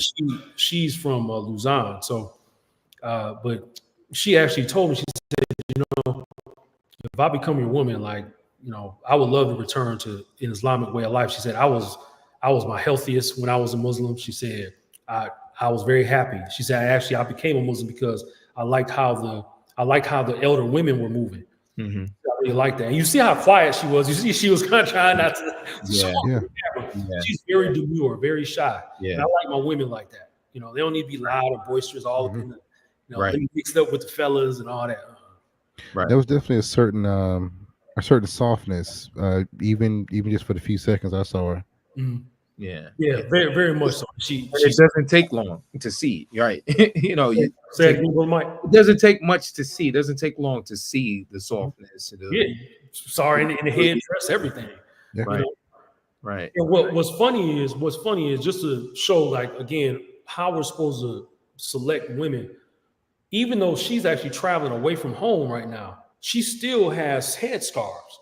Because I said, hey, I was like, if you come on, the show, I might have you come on. I said, you need to be covered. She said, oh, and she pointed right next to her. She said, oh, I have a bunch of them here. She prepared, huh? Ready, right? Like, okay, that's what I like to hear. Yeah. So on the faith topic, how do we approach polygamy from a biblical perspective then? Because we do have a lot of Torah observers, maybe a few Christians that are in the audience. So how do we approach it from a biblical perspective? So there's a book I would like everyone to check out, and I'm gonna give you actually a few of these books. One of them is called Mikra, text translation, reading, interpretation of the Hebrew Bible in Ancient Judaism, Early Christianity, is edited by M.J. Mulder and Harry Sisling. Okay, now they put together a very, very large book on how these things were understood in the beginning, and Mikra was what people falsely call the Old Testament. There's nothing old about it, and there's nothing new about the New Testament. You have to go back to what the sages were teaching. So, for example, when we get into what so-called theology, which is soteriology, ecclesiology, angelology, demonology, Christology, we get into all that. Soteriology as well. Soteriology is the doctrine of salvation. Right. When you're getting into something like that, you really have to go back to what is called the PRDS principle: Peshat, Remez, Dresh, and Sof. This is what I use. Now, the Hebraic tradition that I practice is Beta Israel. Okay, and this goes further into your previous question. I was trained by a man from Tigrinya who speaks 16 languages. He's taught in Asia. He's taught in Africa, and in Europe and in South America. He's been a professor in all three continents. And this man trained me in the ancient languages of Gez. So I used to be able to speak, read, and write Gez. Okay, I haven't used it in a while, but remember when my grandfather taught me, he's like, "Nah, you know everything. You need to go study everything."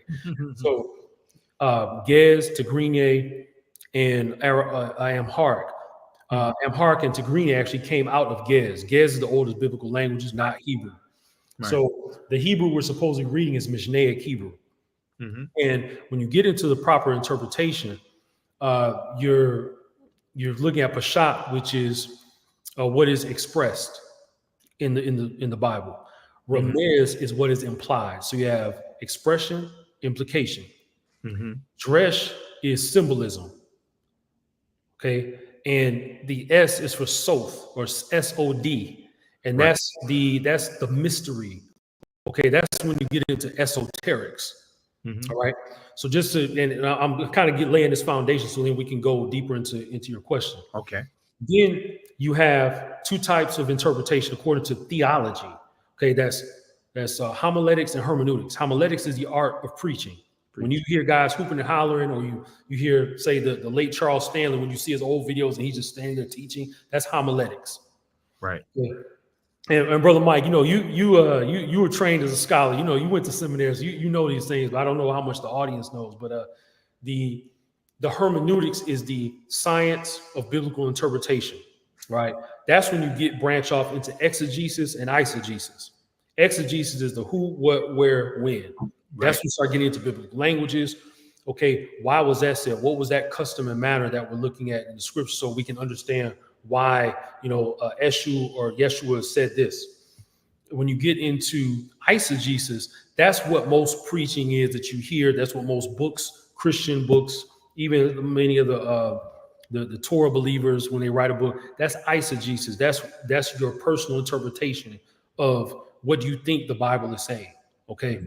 So if we stick to the paradise principle, or pardis, you can better understand the layers that combine. It's almost like a ball of yarn, except it's 4 strings instead of 1.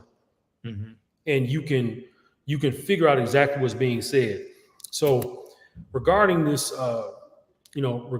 question about how do we understand it from a biblical perspective, the Torah is laid out as a set of law codes. That's why you see Yahweh say, if you do this, you will receive this increase. If you do this other thing, you will be cursed and you will be destroyed in some cases, right? So that's just like any law that you look at in the UK, in the mm-hmm. US, mm-hmm. you go to China, human laws are all laid out like that. Right. So when you look at polygamy, you actually see a sanction of polygamy, whereas it says when you take on another wife, mm-hmm. you have to basically you have to continue giving her food, the same food, your first wife, the food, raiment, and duties of marriage, which is sex.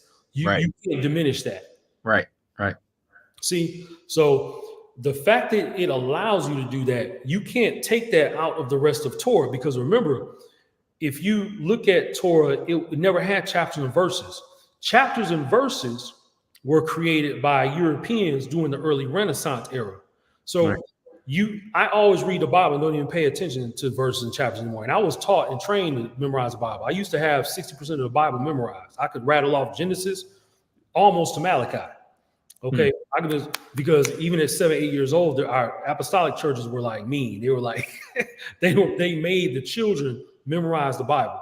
Okay, so we have to look at polygamy as part of a wider culture. When we say biblical culture, we're talking about Hebrews, but also a wider culture, especially when you look in Torah specifically. You look at, for instance, Moses. We see that he had 4 wives. We see that eventually Joseph ended up creating how many tribes? 12 tribes. Okay, or Jacob rather. Jacob ended up creating 12 tribes, and all these people came out of those nations. The fact that you never see it spoken against, that should tell you something. So it simplifies all of the hermeneutics and the gymnastics that everybody's trying to get through. It's like, no, it's a law code. If you don't see it spoken against, then now you have to ask why. So there's some things it doesn't speak against, but we know just based on the results that Yahweh is against that. So I'm just trying to simplify it. Yeah, can I have you press a little bit further on that part?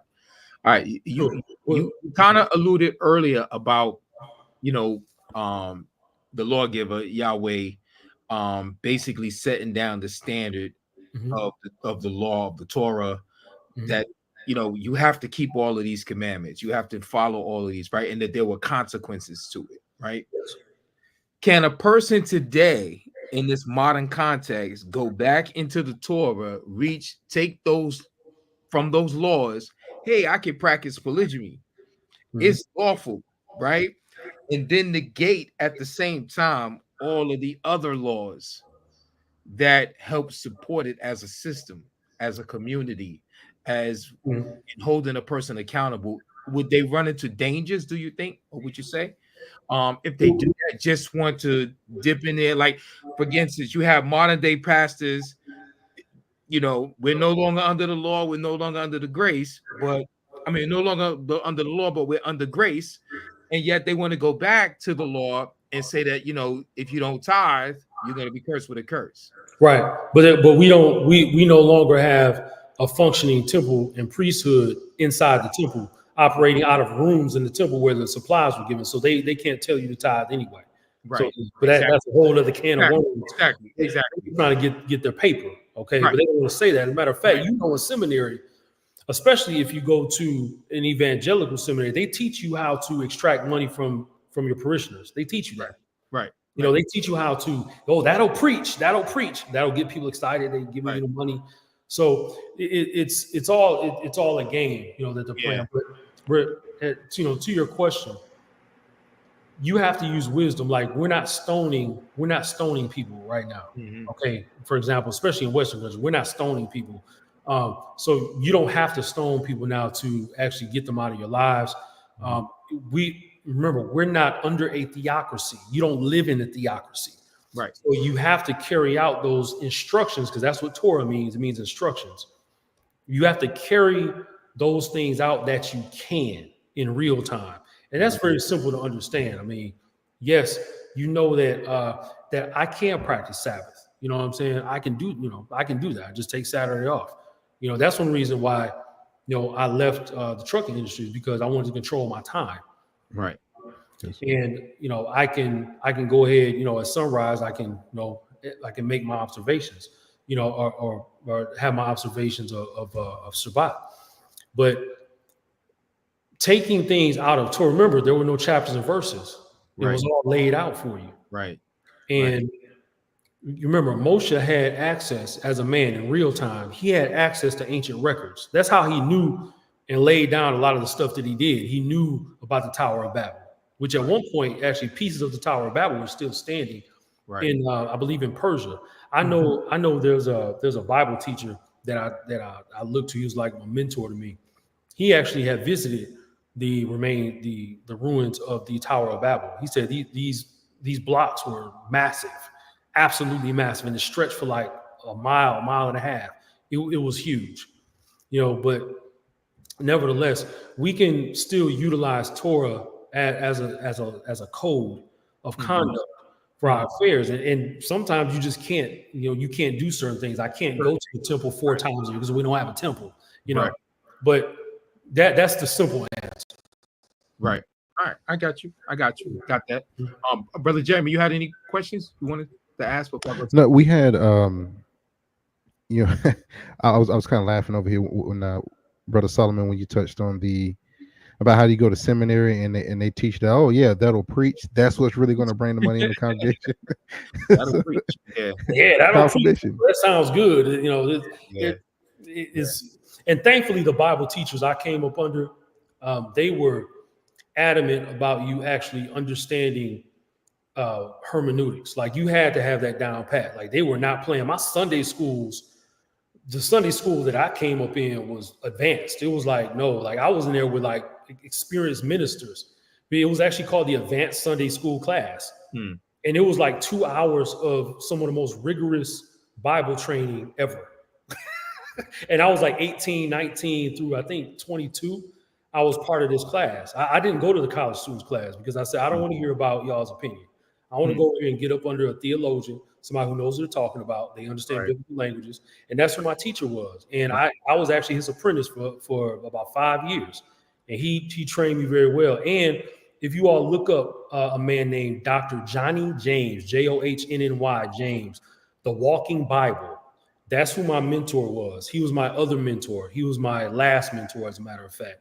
And I trained with him for about 15 years through my mid-30s. That's who you look that man up. And he wrote 2 books. He had written 2 books before he passed. He just passed, I think, 3-4 years ago. And he was about 96 or 97. But he was an evangelist for 80 years. Yeah, I just put up Dr. Johnny James. Sorry. The Bible came up right next to it. Yep. That was my mentor who trained me. And he prayed over me when I was a baby. My mom tells me the story about how he was preaching at our church, the church that we attended when I was like an infant. And he prayed over me and that the Creator would give me wisdom in the scriptures and how to walk with him. And I ended up actually meeting him face to face when I was 20. And I straight up asked him, I say, Dr. James, I said, hey, my mom's been talking about you since I was like 2-3 years old. Like she keeps telling me I'm supposed to be like you. Like, would you mind training me? He said, you got a lot of fire in you, man. He said, look, absolutely. He said, what's your name? I said, Hondo. He said, hey, Hondo. He said, look, here's my number. He said, I want you to come visit me. I live in Ohio. He said, I want you to come visit me. And don't you know, I used to go visit him whenever he would do retreats. I would go meet with him and he would he trained me, kept his number. He actually reviewed my book too. Wow. And he said, I agree with some things. I said, disagree with other things. He said, but overall, he said, I'm very proud of you. He said, overall, that's a great book. He said, and I really appreciate you for writing that. He said, I haven't seen anybody write about polygamy like that. He said, but great job.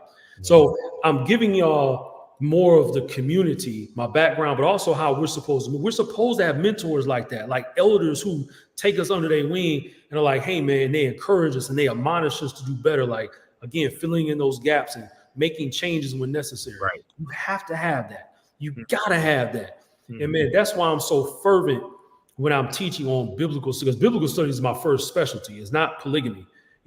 I was actually holding Bible classes in college, and I taught on other religions. Like I have a bunch of knowledge about other religions too in my head. It's just, it all ties into polygamy because all these other holy books tell you, especially if you read the Mahabharata, which is actually not a religious book for Hinduism. It's actually a history of Hindu culture, because all religions are just a part of a wider culture. So when we talk about Islam, Islamic culture, not Islamic religion. It's just a religion inside of the culture. We talk about Hinduism. Hindu culture has a spiritual system called Hinduism. Christianity is the only religion that's strictly a religion. It's not a culture. Right. You do that with Buddhism too. Buddhism was a culture. It was never just a religion. It's Buddhist culture, and it has a spiritual system within it. I'm getting amped now. So like, that's it. No, lay it out, man, because it's important. Because like I said, definitely, as one of the reasons for doing this is also to fill the gap. That's the title. The title of this a filling of the gap. And you stepped away from this space 7 years ago when you stopped creating talking head videos. But what I would want you to do is to tell us what are some of the problems that you see online and in general within the polygamous community today, and what are the solutions that you would have? Well, that's a loaded question. It's loaded. First problem I see, and this has to do with the women. So, ladies, if you're watching, this one's for you.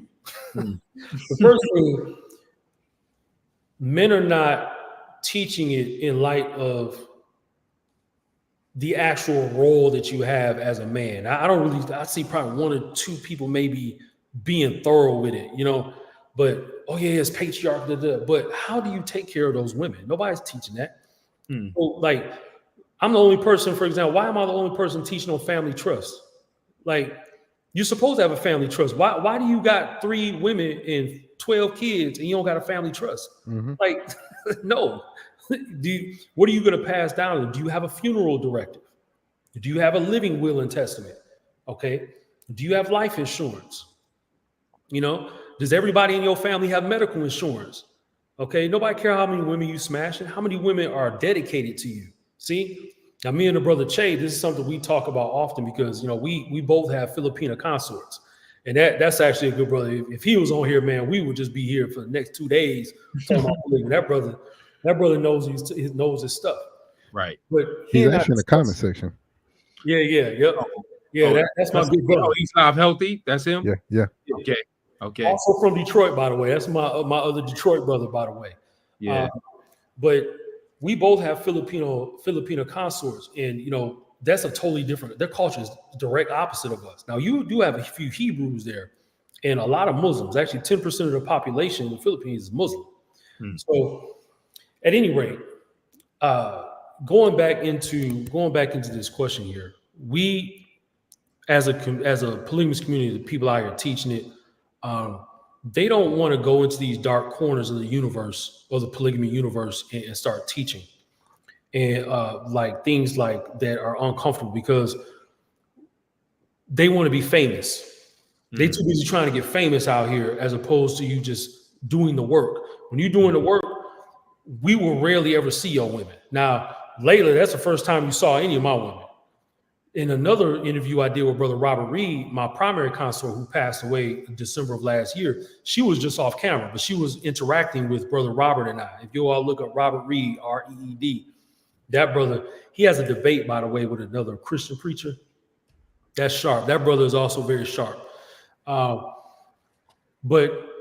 I really show my consorts because what people don't realize that, they got the obligatory 2-wife shot, hey, look at my 2 wives, or they got 5 or 6, they want to show off.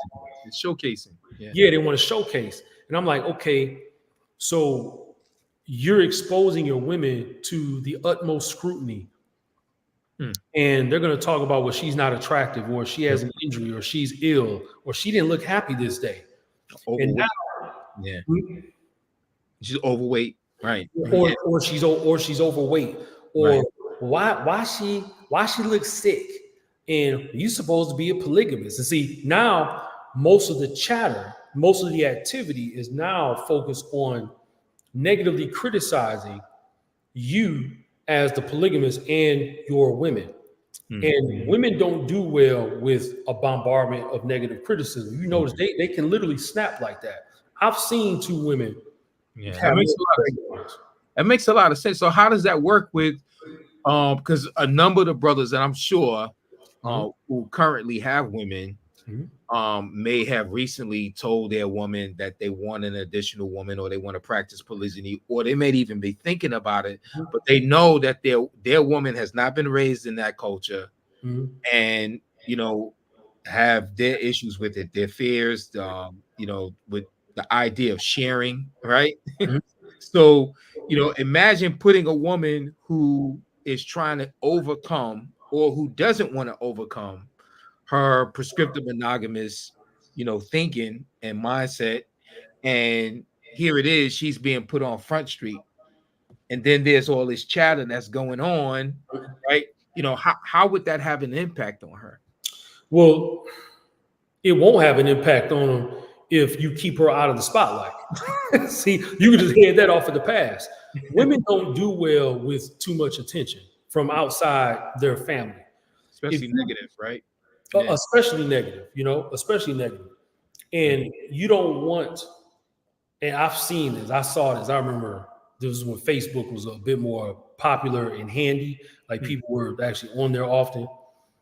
I remember there was this brother he was always trying to holler at some other dude's wife, like going at police. And I'm like, bro, everybody was kind of like, bro, you kind of grimy, it is. And if you're practicing tribalism, that man can die. We can go after that dude. We can erase him. Okay. Right. And that's very serious. That's another aspect of economics, which is combat. Okay. Right. No one has a right to invade your home. No one has a right to invade your person. No one has a right to threaten you. Mm-hmm. Okay. Yeah. So any woman who's interested in joining you, you have to watch and select women who like to be quiet. Mm-hmm. And I don't mean they don't talk, but they don't like attention. And so Layla just got on the phone. Y'all saw how skittish she was. Yeah. She was like, she was like, yeah. But that's how all women should be. Like, because if she were here with me, she would probably just pop in for a minute, say hello, and she would go back doing what she's doing. That's how she is. And I like my women like that. That goes into why I never, up until now, I don't show people my women, because I get women who don't like the spotlight. They just don't like it. They have an aversion to it. They don't want to be on TikTok making a name for themselves. They don't want to be all of my polygamy videos. They'll be there cooking. This happened several times when I was in an interview. My woman was actually cooking. Mm-hmm. And she didn't want to get on camera. She was like, you at work. Right. I don't need to be on camera. And you need women who understand why you're moving the way you move. So when you get on camera, that's not time for them to shine. They're there making sure you got some coconut water, making sure you got some food, a snack or something, because Brother Mike got these long form interviews, we need to eat. And I like it. I love it. You know what I'm saying? But I was prepared. And Brother Mike, you saw me prepared for the interview. The interview is a journey, man. It's a journey. Yeah. But you need women who are constantly preparing your way so that you can go out and do what you're supposed to do. And when you return, you have sustenance for the household and for your legacy. All right. So that's what I'm saying. So that's how you select those women. That's how you just talk with them about it. Hey, look, sometimes I'm on camera. I'm gonna give you another example. I'm gonna plug in my computer if y'all don't mind real quick, but I'm gonna stay on camera here. But I used to talk to a woman who was she was initially very critical of me doing this work, okay, talking about polygamy. And I recall that she was very, very critical, okay? And one day, we didn't talk for about a week. And one day, she just called me out the blue. And she said, you've never, and this is after like a year talking with this woman, I never talked about the fact that I do interviews. Well, I told her I do interviews sometime, but I never mentioned names. I never mentioned the name of my book. Because, and there's another thing, gentlemen, especially if your name is out there, if possible, you don't need to tell new women that you're getting to know. Don't tell them what you do, because you need to watch them. So she calls me up after a week. We didn't talk. She said, you know what? I need to talk to you about something. I said, okay, go ahead. So for the next 3 hours, she talked about me doing this work. She said, you had mentioned you wrote a book before, but you would never tell me, but I looked you up. And she said, quote verbatim, she says, you're like the main dude out here talking about this subject. And she doesn't even like polygamy. She like me, but she don't like polygamy. I'm like, oh man. She's like, I didn't know people knew you like that. Like, I'm like, well, I ain't famous, you know, I'm just driving trucks. You know, she's like, no. She said, no. I saw you everywhere on the internet talking about polygamy. She said, why didn't you tell me that? I was like, why should I tell you that? I was like, when I'm at home, all that matters is, you know, I'm your man. That's all that matters. It doesn't matter if I'm talking about polygamy or not. I wrote a book or not. That it doesn't matter. Yeah.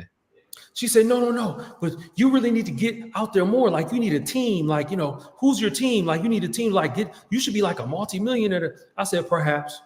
But I said, let me explain something to you.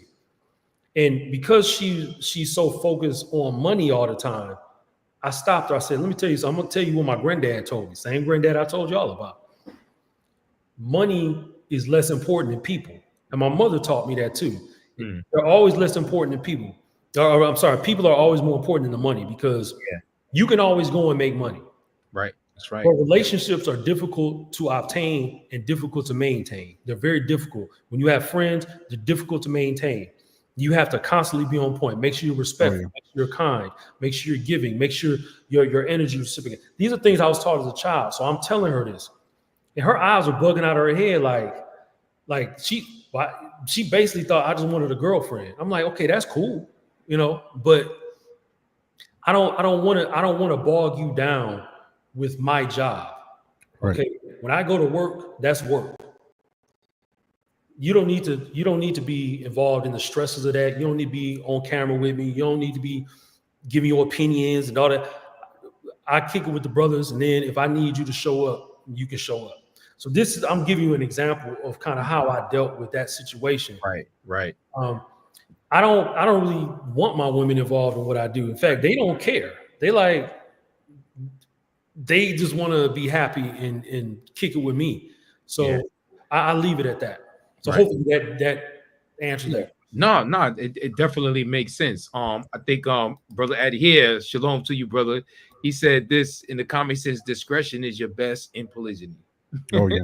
Best friend. Yep. And Viceroy, he said to say that's Tracy Haynes. Yeah, brother Tracy. Shalom, brother. So good to see you. I didn't expect you to be here, but it's good to see you. Yeah. He's been definitely supporting me for some time. Blessings to you. Yeah. That's a good brother. I know him personally as well. Brother Tracy's a good man. Good man. Yeah. In fact, actually, brother Tracy, we actually have an interview he did with me. It was probably an hour long. We did a video probably 3-4 years ago, and I never published it. I guess I need to get it out there. Yeah, put it out there. We got video talking about polygamy, masculinity, things like that. So put it out there. Yeah. And hopefully, brother Mike, before you go to the next thing, hopefully I've been answering your questions. No. This is good. No, you're giving information, and you answering the questions. Yeah. No, I mean, hopefully it's being received well. I mean, I see we still got people in the chat. Yeah, people are still here. They were here with us. They didn't abandon. They didn't flee. So it's being received. It's being received. Definitely. Okay, so touching on what you just got finished touching on, I think this will be a good time to segue into this particular question. And I mean, just cut to the chase. Sure. What's the best way for a man to become a polygamist? Man, that's a loaded question. Okay, so to keep it very concise, your psychology has to be hardened. Okay, you have to be a fortress mentally, because you're gonna, assuming again you're gonna have a brotherhood before you get your second one. Hopefully, even before you get a first woman, girlfriend, consort, concubine, a wife. You've got people around you, just like with my women, they already know my friends don't play. I'm not gonna move back to prescriptive monogamy. I'm not doing that, and they know. I let them know. This goes back to your previous question. Yeah. All my women know that all my friends are polygamists, or they agree with polygamy, or their homes are set up for that if they choose to do it. So it's not like I'm going to be backed into a corner, because those brothers ain't gonna let me get back into a corner. It's like, man, you wrote the polygamist papers. You better not back up. You know what I'm saying? All the brothers gonna tell me like, hey man, you can't do that. Yeah. But just on principle, you have to be a man that has a plan in mind. Like you cannot have even one woman around you at all, even if you're not in a relationship with her, and she was going to take you seriously. If she senses in your bearing, the way you walk, the way you dress, the way you address different levels, types, kinds, and classes of people, and you sketchy, and you don't really know. That's why I never tell a woman that I don't know. You know, like one would say, well, babe, well, when is this going to happen? Or where's this? So you know what? Give me a couple of days. I'm gonna get back to you on that. Right. I never say the words I don't know. Because women are intelligent. They know that, okay, he doesn't know right now, but he's going to get back to me. They'll accept that, but don't ever tell a woman you don't know. Even if you don't. Say, you know what, let me get back to you. Remember, you have a brotherhood, so one of your brothers will know. You can get on this phone. You can get on this phone, call them.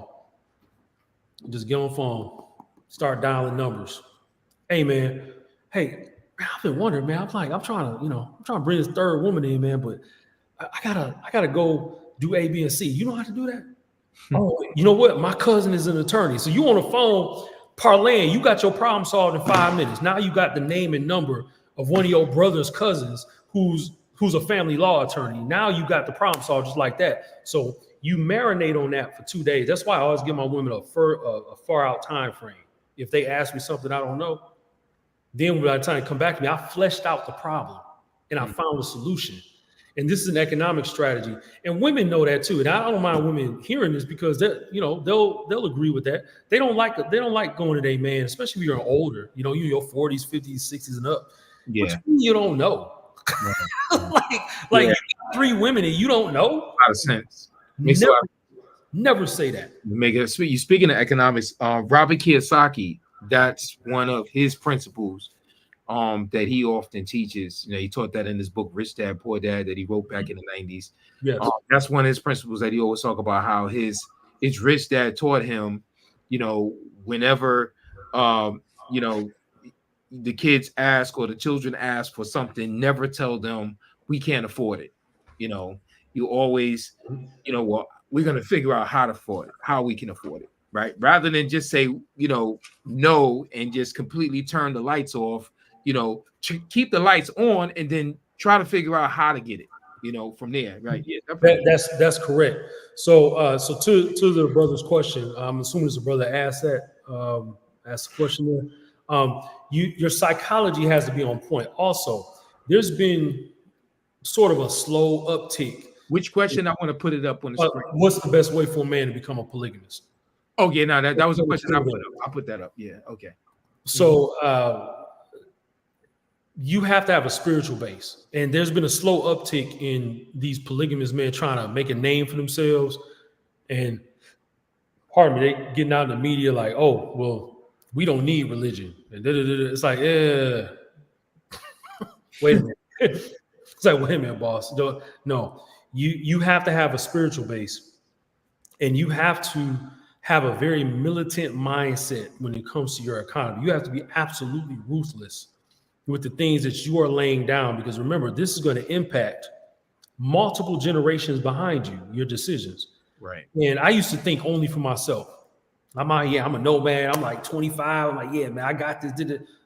And I made a lot of mistakes that I'm still paying for to this day, because I was not thinking, oh, well, that's going to impact the 7th generation behind me, that comes behind me. Right. So you have to think that. Always think about your plans and play out the plan in your head and how it's going to impact your children and beyond, and well beyond them. Right. The other thing is becoming a polygamist. And this actually encapsulates everything. You have to just be a polygamist. Like the way you walk, the way you talk. Women approach you, they already know you got other women. They already know that.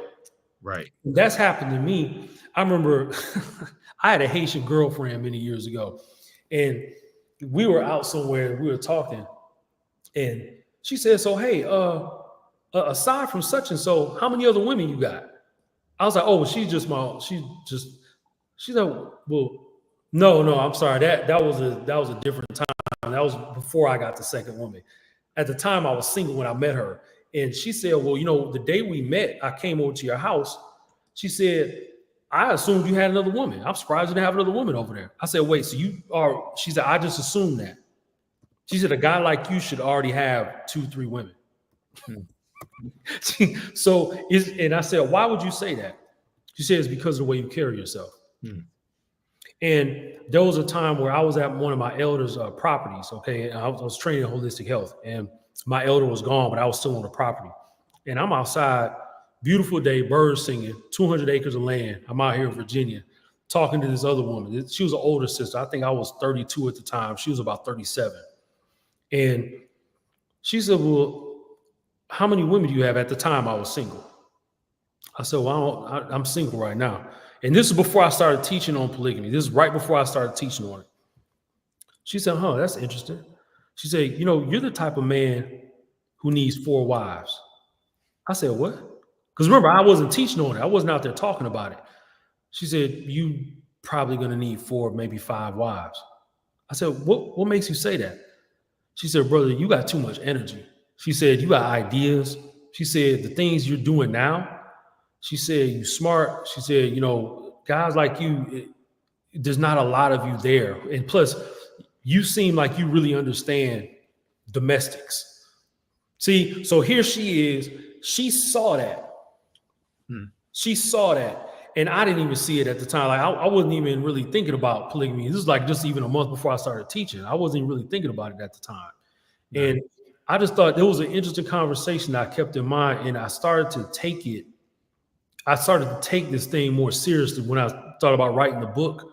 I was like, this needs to be done the right way. And that was another one of my concerns about the community at large.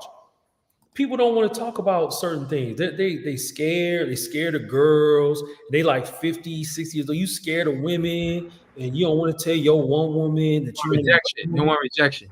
Yeah, you don't want rejection. That's part of being a man. You won't get rejected from jobs. You won't get rejected at schools. Women gonna reject you, and you can be the best looking brother in the world, and you gonna get rejected at least 20% of the time. It's gonna be some girls who don't like you.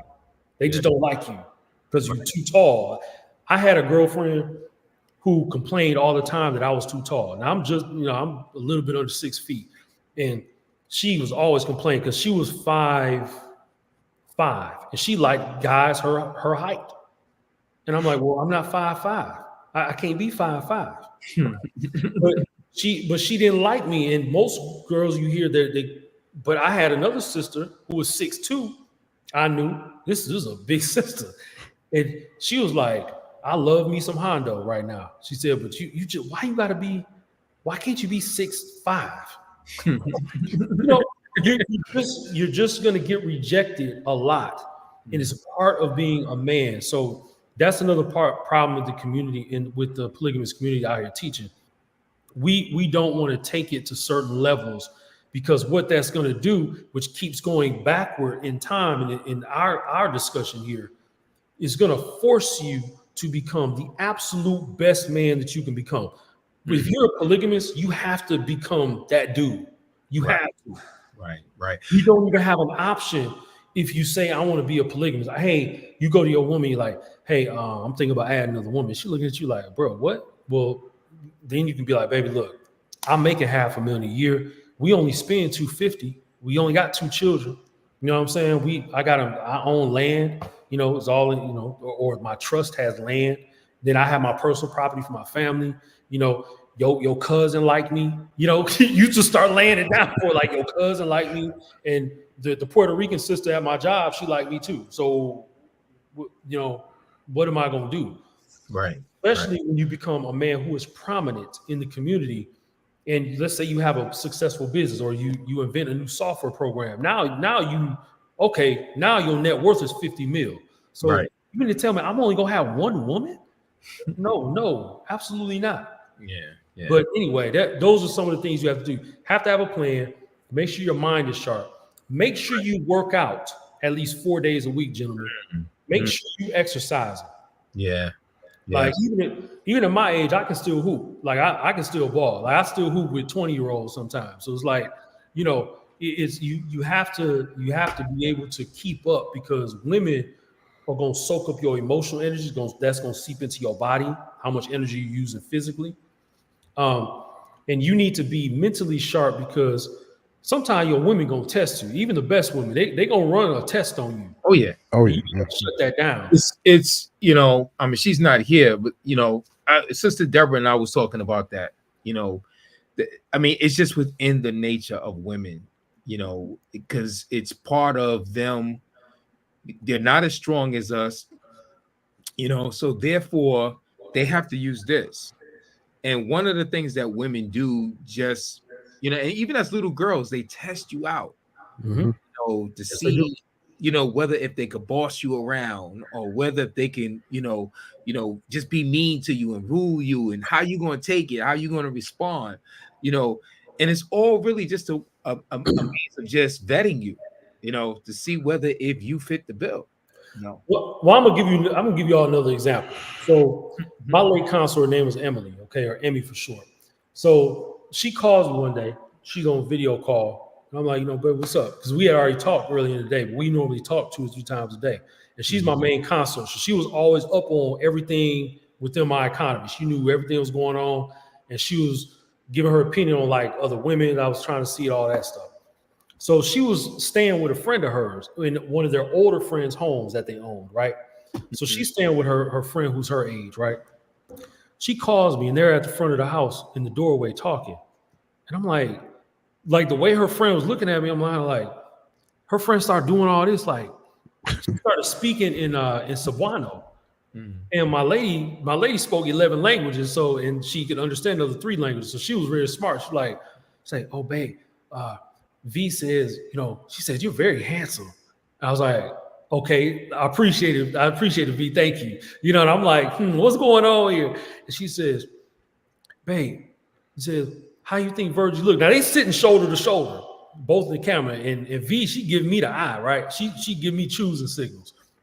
So Emmy was like, babe, you know, you could come back. When you come back home, you can take on me and V.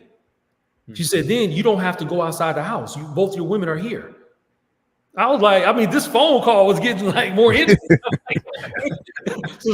So V stood up and was parading so I could see her, see her shape and all that. And she wasn't bad looking. I mean, she was straight. You know what I'm saying? I'm like, okay, so you know, what's up? So she said, yeah, when you come back, you know what I'm saying, we can talk more. She said, but she started speaking with her and translating when she was speaking back to V in Tagalog. I'm sorry, Cebuano. And she says, yeah, my man, talking about me. She's like, you know, my man's very loving, you know, he's handsome, got a nice fit body. She's like, yeah, he takes really good care of me too. You know, I don't have to worry about nothing. And she was like, oh, she was up there giggling and stuff like that. She's like, babe, when you come back, when you come here, you can just sleep with both of us, you know, because she got her room, I got my room. And, you know, we got a house here already. I was like, okay, this phone call was very interesting. You know? Oh, yeah. But yeah, that's not America.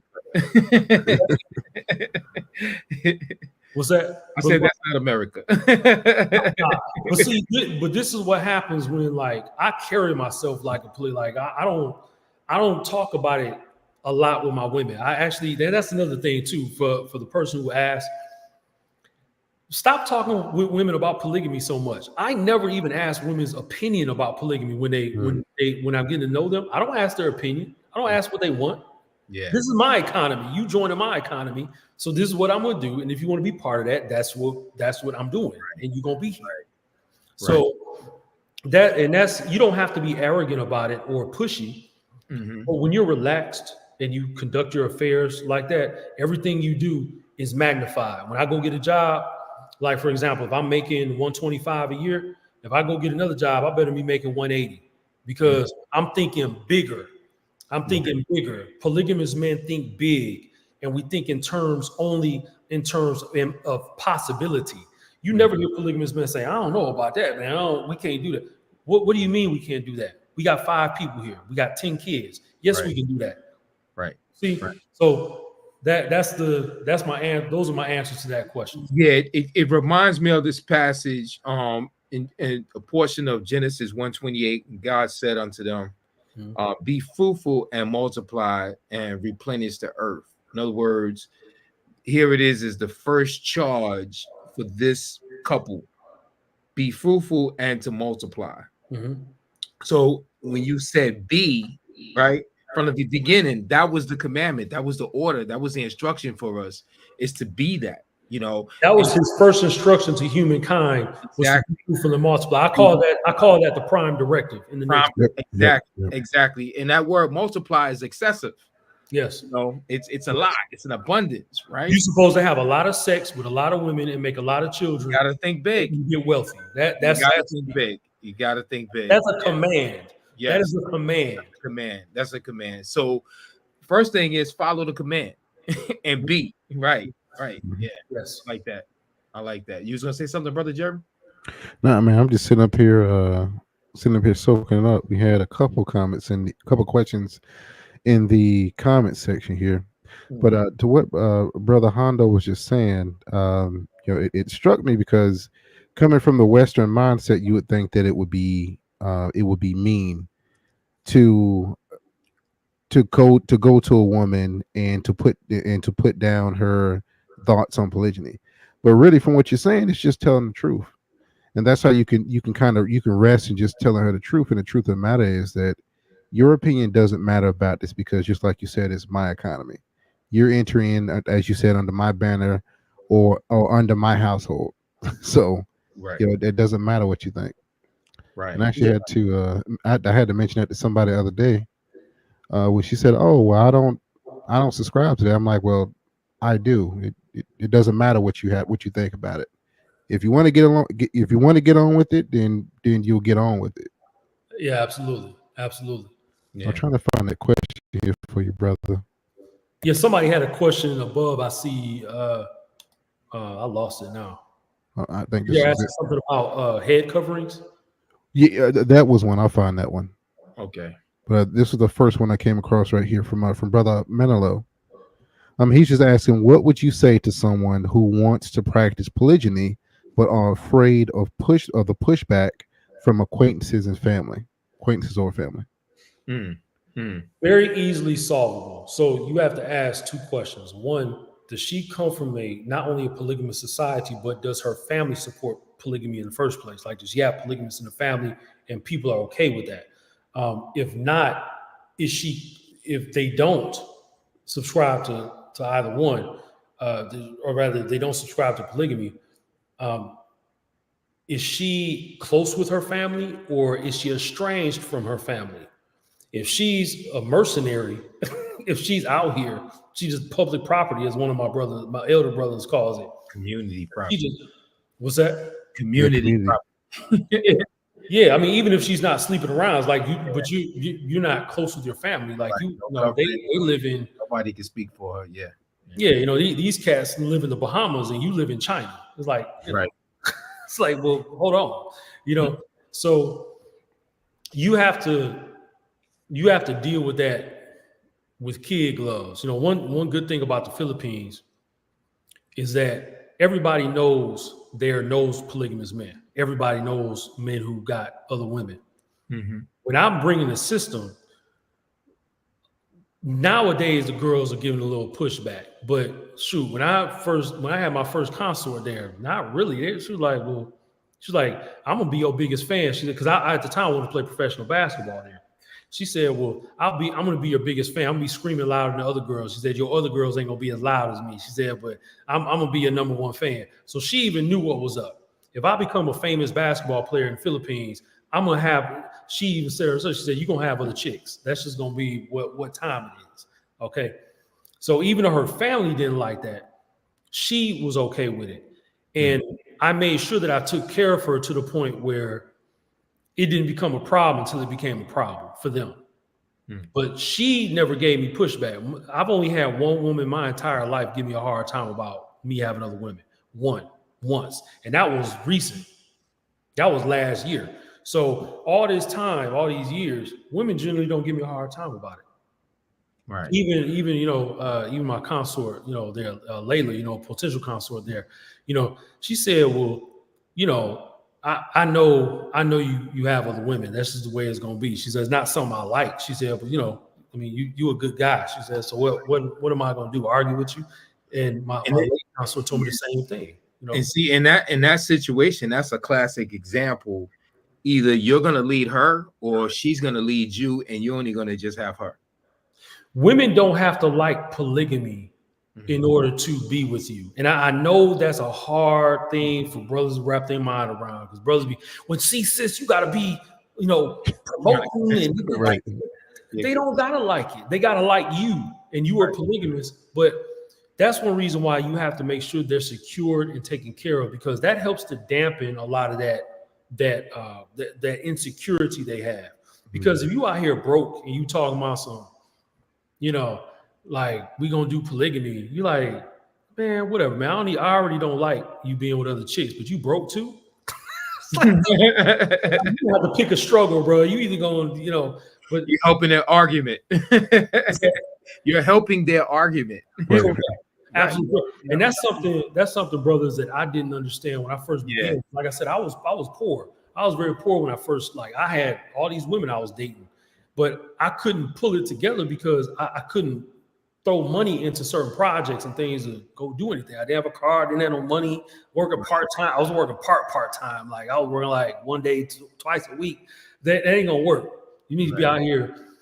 If you live in the States, United States, or in the UK, if you got two women, you better be making at least 150, at least. And I'm talking about when you can show enough have them at home, and y'all gonna be eating. You got insurance, and you got a car, a couple cars. Your children. That's at the least. So you go to a place like the Philippines, you can make, say, 30, 40,000, and y'all gonna be living like a king. Vietnam, same thing. So most South and East Asian countries are very inexpensive, to live in. Taiwan is probably an exception, and Southern China. But nevertheless, you've got to, all of your entire economy has to be on point. So we look at all the facets of economics, right? Economy means, by the way, echo means house. Nomos means knowledge of the house. That's what, when you say, hey, this is my economy, you're talking about managing your home, right? Right. So economics is first industry, which branches off into, it's commerce, which branches off into industry and finance. Okay. Industry is what you make from home. Finance is what you receive from your work at home. Okay. And commerce covers all of that. Commerce, like, you're going to be buying and selling. You make money, buy and sell. Okay. Right. You've got religion. You've got esprit de corps, which is spirit of the body. Okay. That's how you and your family, how you all interact with each other. Okay. Then you have society. That's how you interact with people on the outside. Politics. That's your public image of the members of your household. Okay. You get into sex. That's obvious. Okay. You need to understand the Nida laws, which are the cleanliness laws in Hebraic culture. You got to understand that. Okay. You have to always wash after you have sex. Don't be laying in it and, yeah, man, we're going to bask in the glow. Don't do that, because you're going to get a disease. That's how disease forms. And I know people like to get all romantic. Yeah, man, we all hugged up. No. Get up and go take a bath. Go take a shower. Okay. That's like a simple tip, but a lot of cats don't get it. Yeah, no. Or just lazy. Yeah. But we're just lazy. Just lazy. One thing I noticed about the Philippines, the women there bathe 2 to 3 times a day. One thing about them is strange, because the Philippines has a lot of problems with cleanliness, like the environmental cleanliness. When it comes to personal cleanliness, and Brother Che, if he's still in the chat, he can attest to this. They are the cleanest women, period. Their bodies are like pristine, like they never smell, and like they, after having coitus, they immediately go bathe immediately.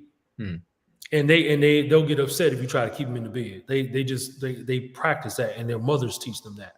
Right. So this is just something to remember. So this is good stuff. This is good practical stuff. Right. It's one, like I said, we said in the beginning, it's one thing about reading this in the text reading this in the scrolls, reading this in the manuscripts, reading this in the book, reading it in the Bible.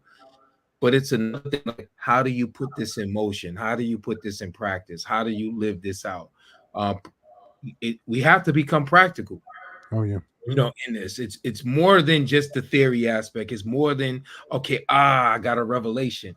How do I do this now? How do I execute this? How do You I have to build a hedge around everybody in that household? Like you got to have your stuff together. And again, I went through years where I was trying to slow poke and try to be cheap and all that. And I had a couple brothers pulling us out like, bro, you better go get some paper. Right. It was like, brother Hondo, don't be out here and say. In fact, one dude was like, man, if you don't plan on being wealthy, you say you need to stop teaching on polygamy. He straight up told me that to my face. Yeah. And these are the type of people I have around me, man. They're not gonna. That's why I can't get on these platforms and lie. Like they know me. They've seen me travel. They've seen me with my women before. I can't get out here and just say anything. Right. I've been through the storm, and I'm just, when I give advice, it's hard. These are hard won lessons. I still pay for some of those mistakes. Yeah. And I want to make sure brothers have a smooth transition. If you're not already a polygamist, because some people listening are probably already polygamous, but I want to try to build these bridges and make sure that we transition into these stages of life with power. And we're always thinking of economic power, which means you have choices and options, not only in women, but you know what? I think we need to get up out of Atlanta. The crime rate is going up. Like I moved out of Atlanta as soon as I saw the crime rate go up. I left Atlanta. I just got up and left. Right. Because I had just doubled my income, so it gave me a lot more options. Like the whole world opened up. I was like, oh snap! I was like, oh snap! So that's what those zeros look like. I was like, okay, let me get out of here. And I left. Right. So not having options. One more thing, brother Mike. I'm gonna apologize. I just want to. No. Come on, just get it out, man. That's why you're here. We're gonna work you. Go ahead, brother. You always have to think in terms of, oh, I can see that way down the road. Okay, I need to put a plan in place. And if your women are smart, and most women, if they live with you, especially, they're gonna see you operating. They'll be like, okay, I need to get this brother a sandwich because he about to go in. This brother about to 6 months, he gonna go in hard body on whatever he working on. And you start to inform them kind of what you're considering. And for the ladies who are listening, be patient with your man. Like we don't always want to verbalize everything. We in our head trying to figure this thing out. What do I need to do here? Okay, I need to call those people. Okay, that's a law firm. I need to call them. Now I need to go meet with them. And then we have to be alone sometimes to go do our thing. Just give us a sandwich, give us some sex, and sometimes that's what we need. Sometimes that's really all we need is those two things for like 2 weeks. Just give us that so we can go make some money. Right. Yeah, no, makes sense. Now, you mentioned earlier about having your brothers around you, Brother Jay, Chief Yuya, you having these brothers around you at here. Now, is it important for a polygamous man to be around other polygamous men versus prescriptive monogamous men? In other words, are being around prescriptive monogamous men like cancer? It's gonna make you weak. It's gonna make you weak. I'm gonna tell you what. I'm gonna switch off my my camera for a moment. I'm gonna have to shift this around a little bit. I don't think I could actually. I'll just move it over here because I'm charged up now. But you sticking around prescriptively monogamous men is going to poison your economy. Here's why. I don't mean monogamous men. Just because he got one woman, that's fine. There's a difference. Yeah, there's a difference. As soon as these brothers start talking about, man, I don't know, man. I don't know, baby girl, man, she ain't gonna like that, bro. Nope. He's a simp. No, sir. No.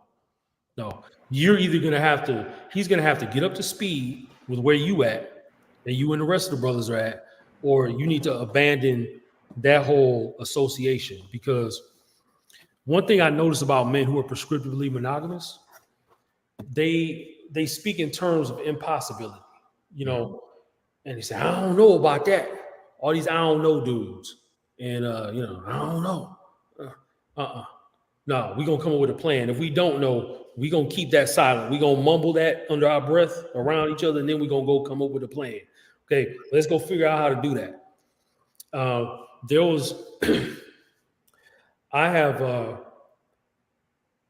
I tried to be friends with people who disagree with polygamy or who are afraid of their wives or afraid of their girlfriends. Mm-hmm.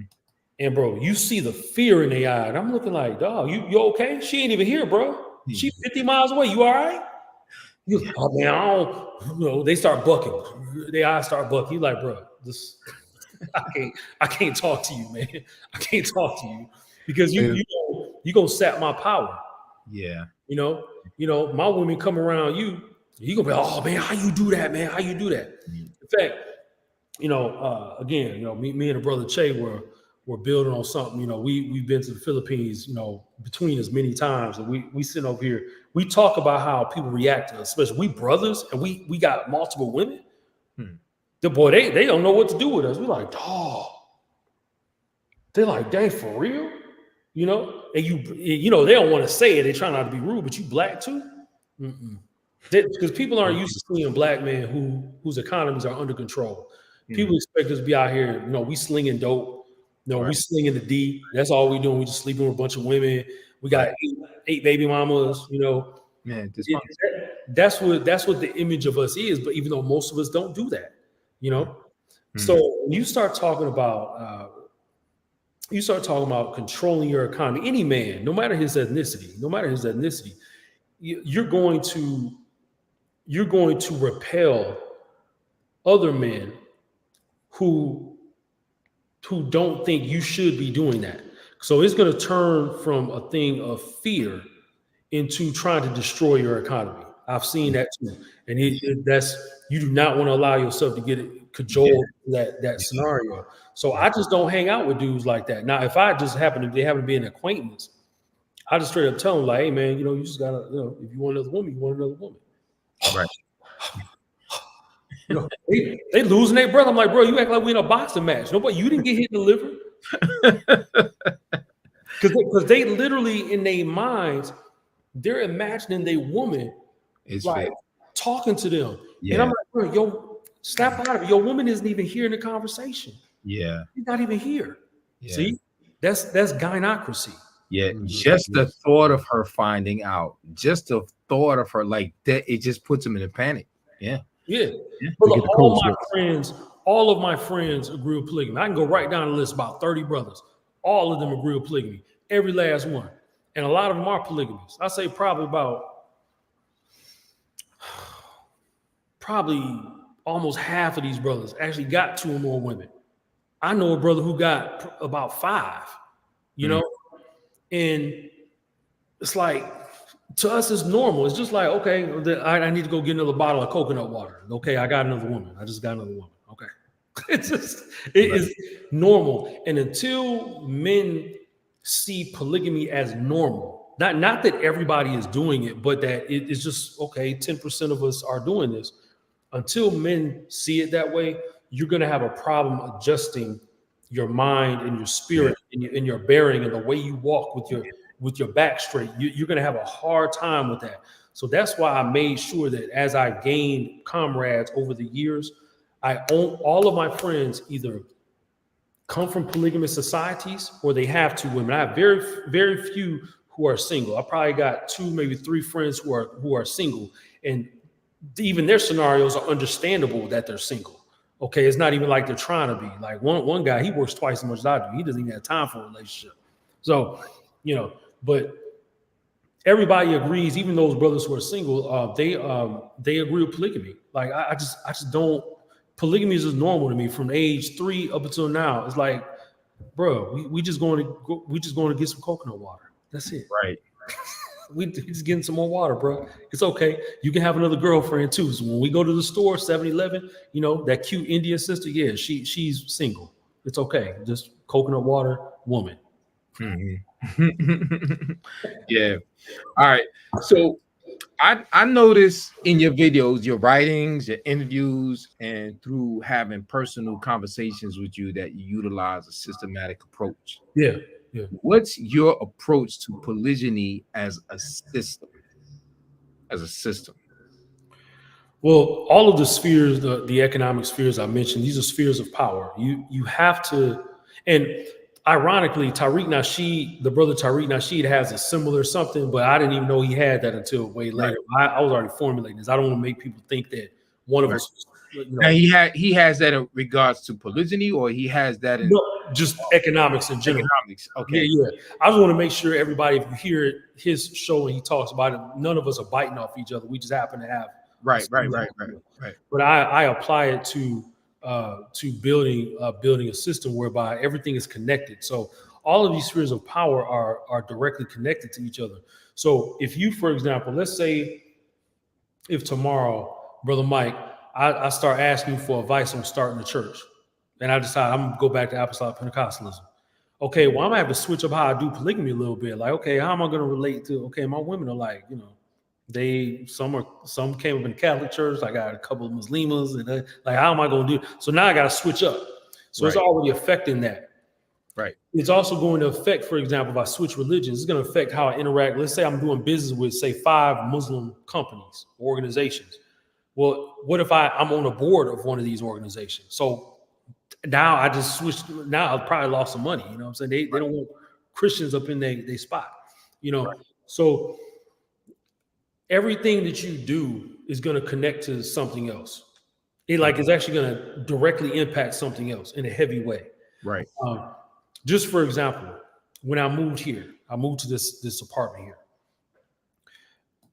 2 months before that, I called like a company that I worked with before as a contractor, and I said, "Hey, I would like to come back on. Do you got some room for me?" They say, "Yeah." I was like, "But I really need to be home probably half the month." Mm-hmm. Okay, and they said, "Yeah, there's no problem."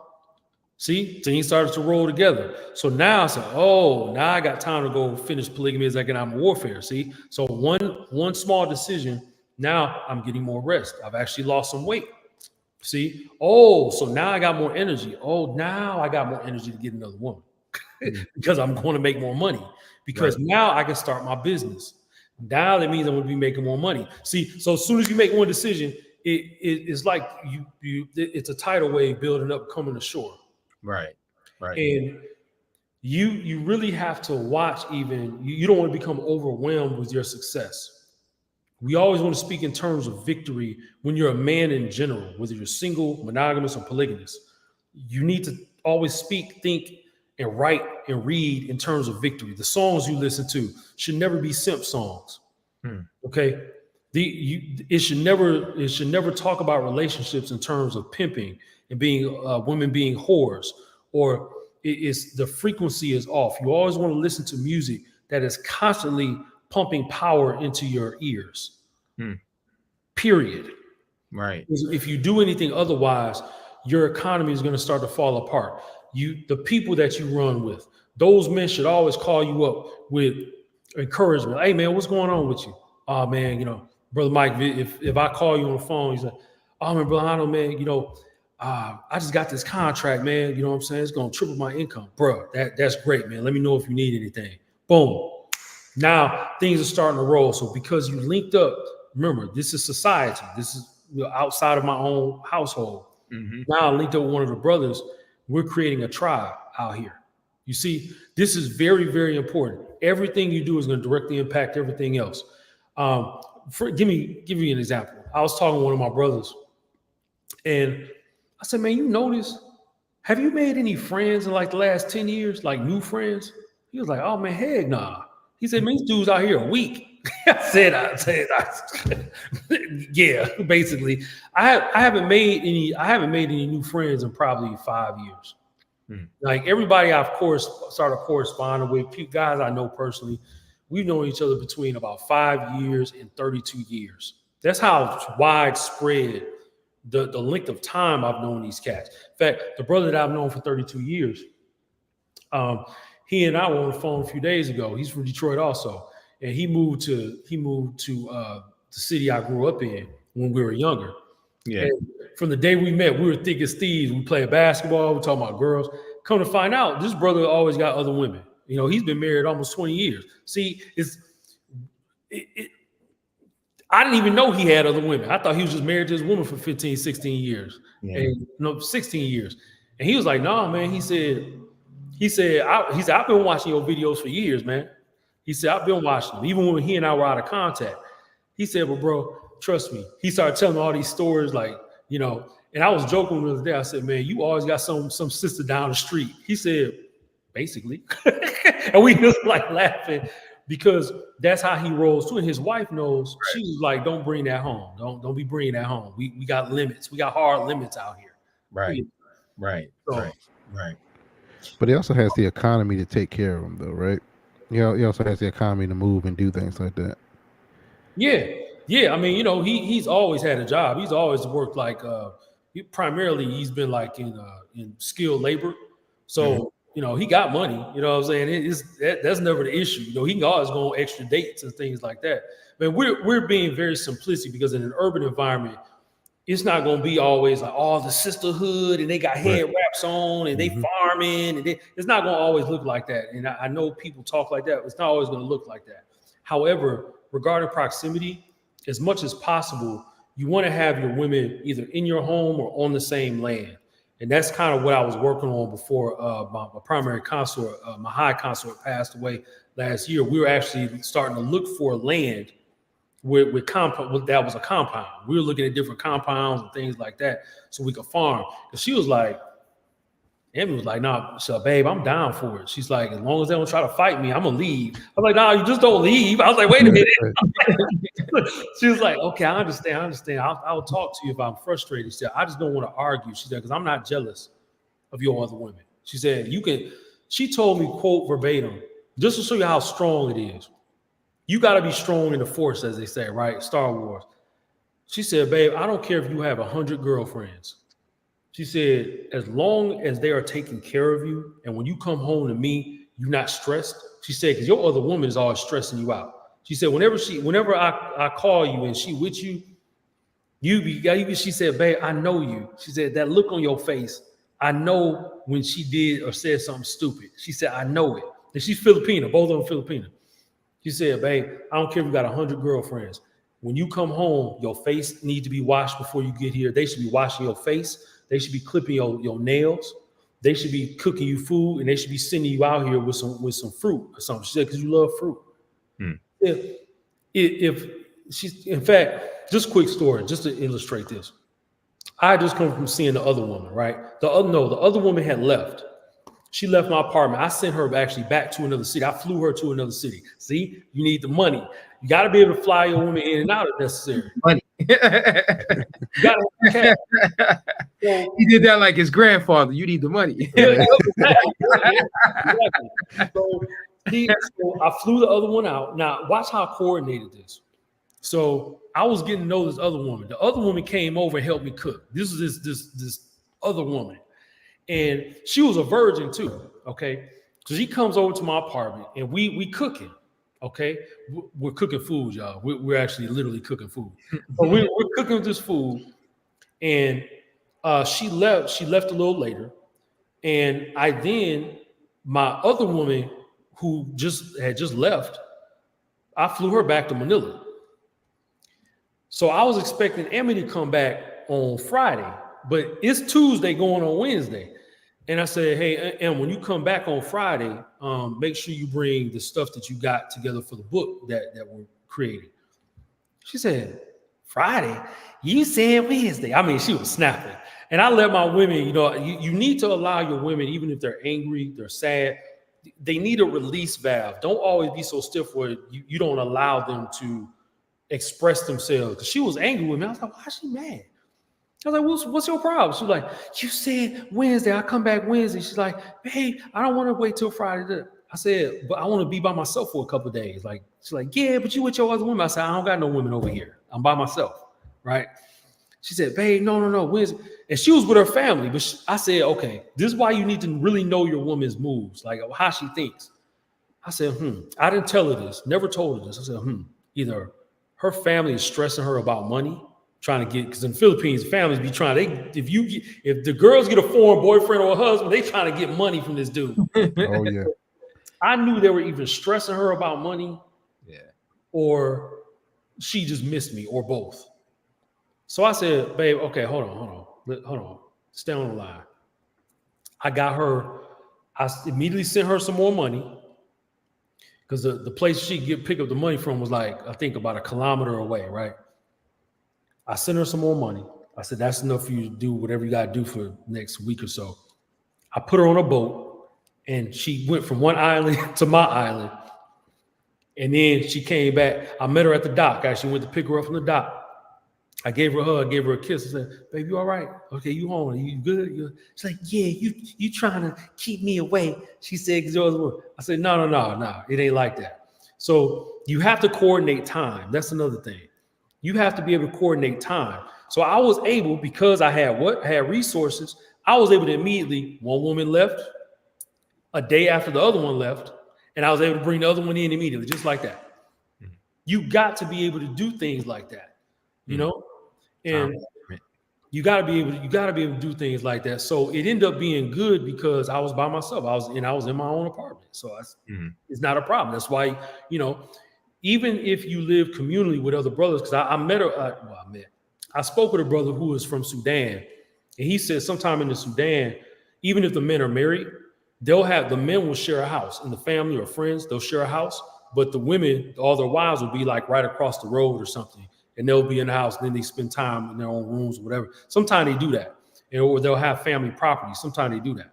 So but it's always good for a man to have his own, whether you rent an apartment, you have a house, land, whatever, because you can start moving pieces around and you can bring them in. So when Amy got there, we started talking about this communal thing. And she said, that's a great idea. She said, because we can help each other. She said, babe, if you want to have more children, she said, you got 4, 5, 6, 10 women, and we all together, and we taking care of each other. She said, I would love to do that. Right. You have to, guys, it doesn't matter how many women that you date and have sex with. I'm never impressed by guys who sleeping with 20 girls. How many of these women are cooperating with you on a high level? That's when I want to talk to these cats. So I just had to go in on that for a minute. No, that's good. That's good. Is there any more questions from the audience, brothers? I found the one question that Brother Hondo was talking about earlier, and it was from Dean Garland. Was this it, Brother Hondo? It says, do the girls I court have to be covered from head to toe? That depends on the culture that you and your household practice. I know for me, if we're going out among more traditional people, then I have them cover up. But if we just go into the store, especially in like a non-Hebraic, non-Islamic neighborhood, they don't necessarily have to do that. I also factor in, what are they already used to? Okay, if they've been wearing hijabs and long skirts, like, for the last 15 years, then you're going to wear a hijab every day. Okay, we ain't changing that.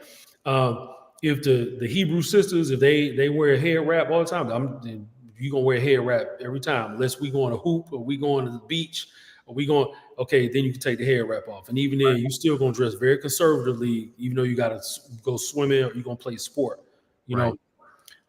So the certain customs and manners is going to depend on the customs and manners that you set. Because you remember, the esprit de corps, that's the culture that you're practicing in your home and how you interact with each other. I know that I actually like my women to look kind of not alluring to every man, but I like dudes to look at my woman and say, dang, she's y'all saw Leah. Right. She's cute. You know what I'm saying? Very soft features. So it's I like my woman attractive. So she tends to only, most of the time anyway, she wears skirts anyway when she's on her own. She doesn't wear a lot of tight clothes and things like that, revealing. She doesn't dress like that. She wasn't dressing like that when I met her. So this is what I'm talking about. You have to factor in all the things I just mentioned and more. And every man is going to have his own metrics about how he determines the dress code for his home. And by the way, dress code is something that I teach in the next book. I have a whole chapter on dress code. So that question will be delved into even further in the book. But always have a dress code prepared. That way you can teach whoever's coming into the home, like, this is this is actually how we dress. Like everybody sees me in polos. I've been outside of a polo shirt maybe in 1 or 2 videos in the last 15 years. This is my uniform. And you know, when women show up, if I, for example, again, if I attend Brother Mike's home, or if I attend Brother Jeremy's home, Brother Noah's home, we should already know how you dress so that we can conduct ourselves accordingly. Like Brother Jeremy, if y'all in jeans and t-shirts, you know, I'm gonna ask you, like, you know, is it required for us to wear, you know, for the women to be dressed a certain way? For myself, if you say nah, man, it's jeans and t-shirts, I'm gonna have them wear probably some jean skirts and some t-shirts. That goes into having a tribe also, tribalism. You have to know whenever you go into another man's home how they conduct themselves so that you can adjust accordingly. Right. So yeah, that's my answer to that question. But like, you know, you saw my lady she was garbed up. Yeah, she's dressed up. Yeah. That goes into what, and also, Brother Hondo, what you speak about in your videos about it depends on the type of culture that they have, or type of culture that they come from. And I know from watching your videos, you also speak about how it's best to be low key. You know, you don't want to be in the situation as a polygynist or polygamist, and you know, you're drawing attention everywhere you go. Like everywhere you go, you got 10 women on your arm. That's correct. You know, and they're dressed extravagant when you're in a situation, say like the Philippines, where everybody isn't, you know, don't have access to dress extravagant. Yeah, correct. And you bring up a great point because, you know, for example, I noticed, I guess, as I was growing into manhood and into polygamy, I started observing, like, you know, a lot of wealthy men, if they have, you know, a so-called mistress, but technically a mistress is the lady master of the house or the wife or the high consort. But in modern parlance, urban parlance, then, you know, a lot of times if he has a girlfriend or a mistress, they might be seen out if he just they're bold like that. But most of the time you don't. If that man is well known, he's like the head of a corporation, like, you know, yeah, I got a girlfriend. Like, you know, some people know that's my girlfriend, but you know, everybody don't know that. right. You know, we ain't parading around like, yeah, it's me, my wife, my mistress, you know, we hugged up, you know, we all on the polygamy groups and all that stuff. Like, bro, it's like, nah, man, nah, you need to be discreet.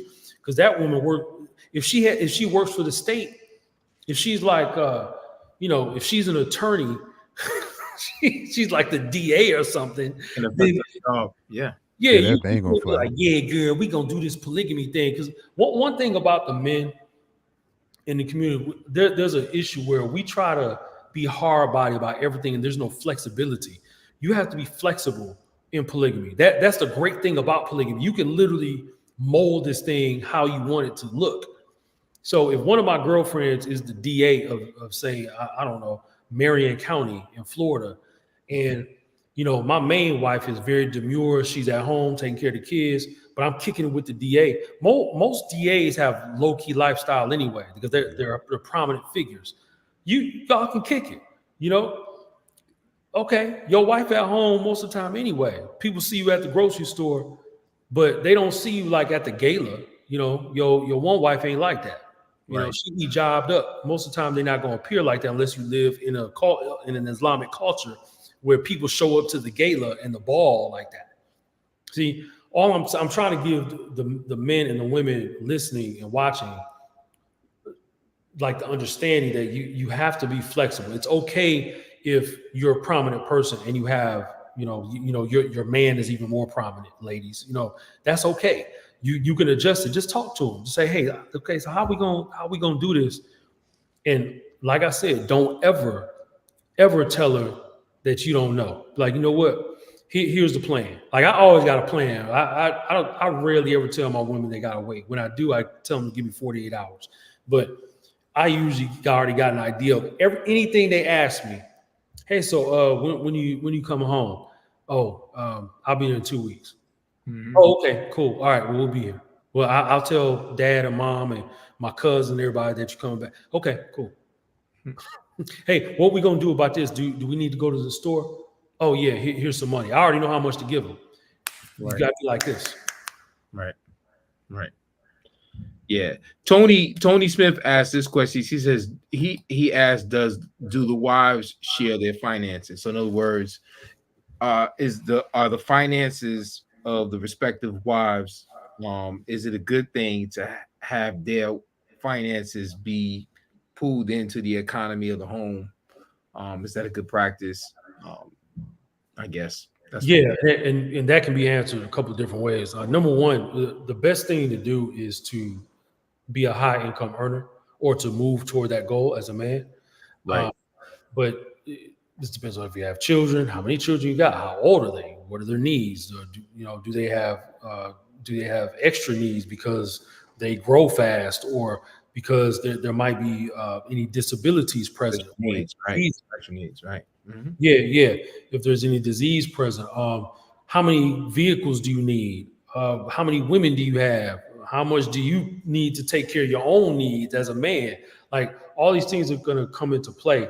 But ideally, women should not be in the regular workforce. Okay, skilled trades aside, if she's a doctor, even now, I mean, you can be a doctor. There's things you can do from home to make 200K. You know what I'm saying? These doctors are diagnosing people from their laptop.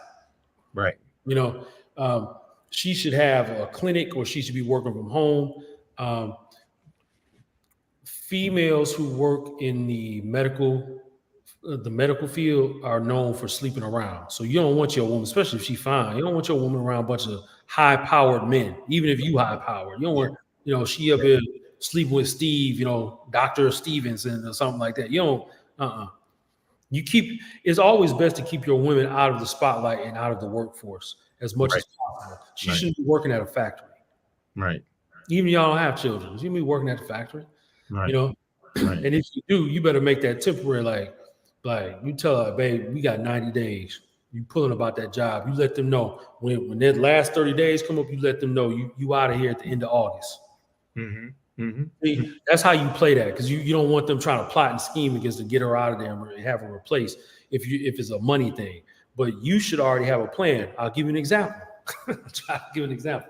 So before my consort passed, before Emily passed away, she was an herbalist. Okay, she was an herbalist. She had over 100 plants cataloged in her head. Mm-hmm. And she knew the names of the plants like in 5 to 7 different languages. I was like, wow. And I found this out by mistake. And this is a money thing. So I'm answering this question. In the beginning, you always ask a woman, hey, what skills do you have?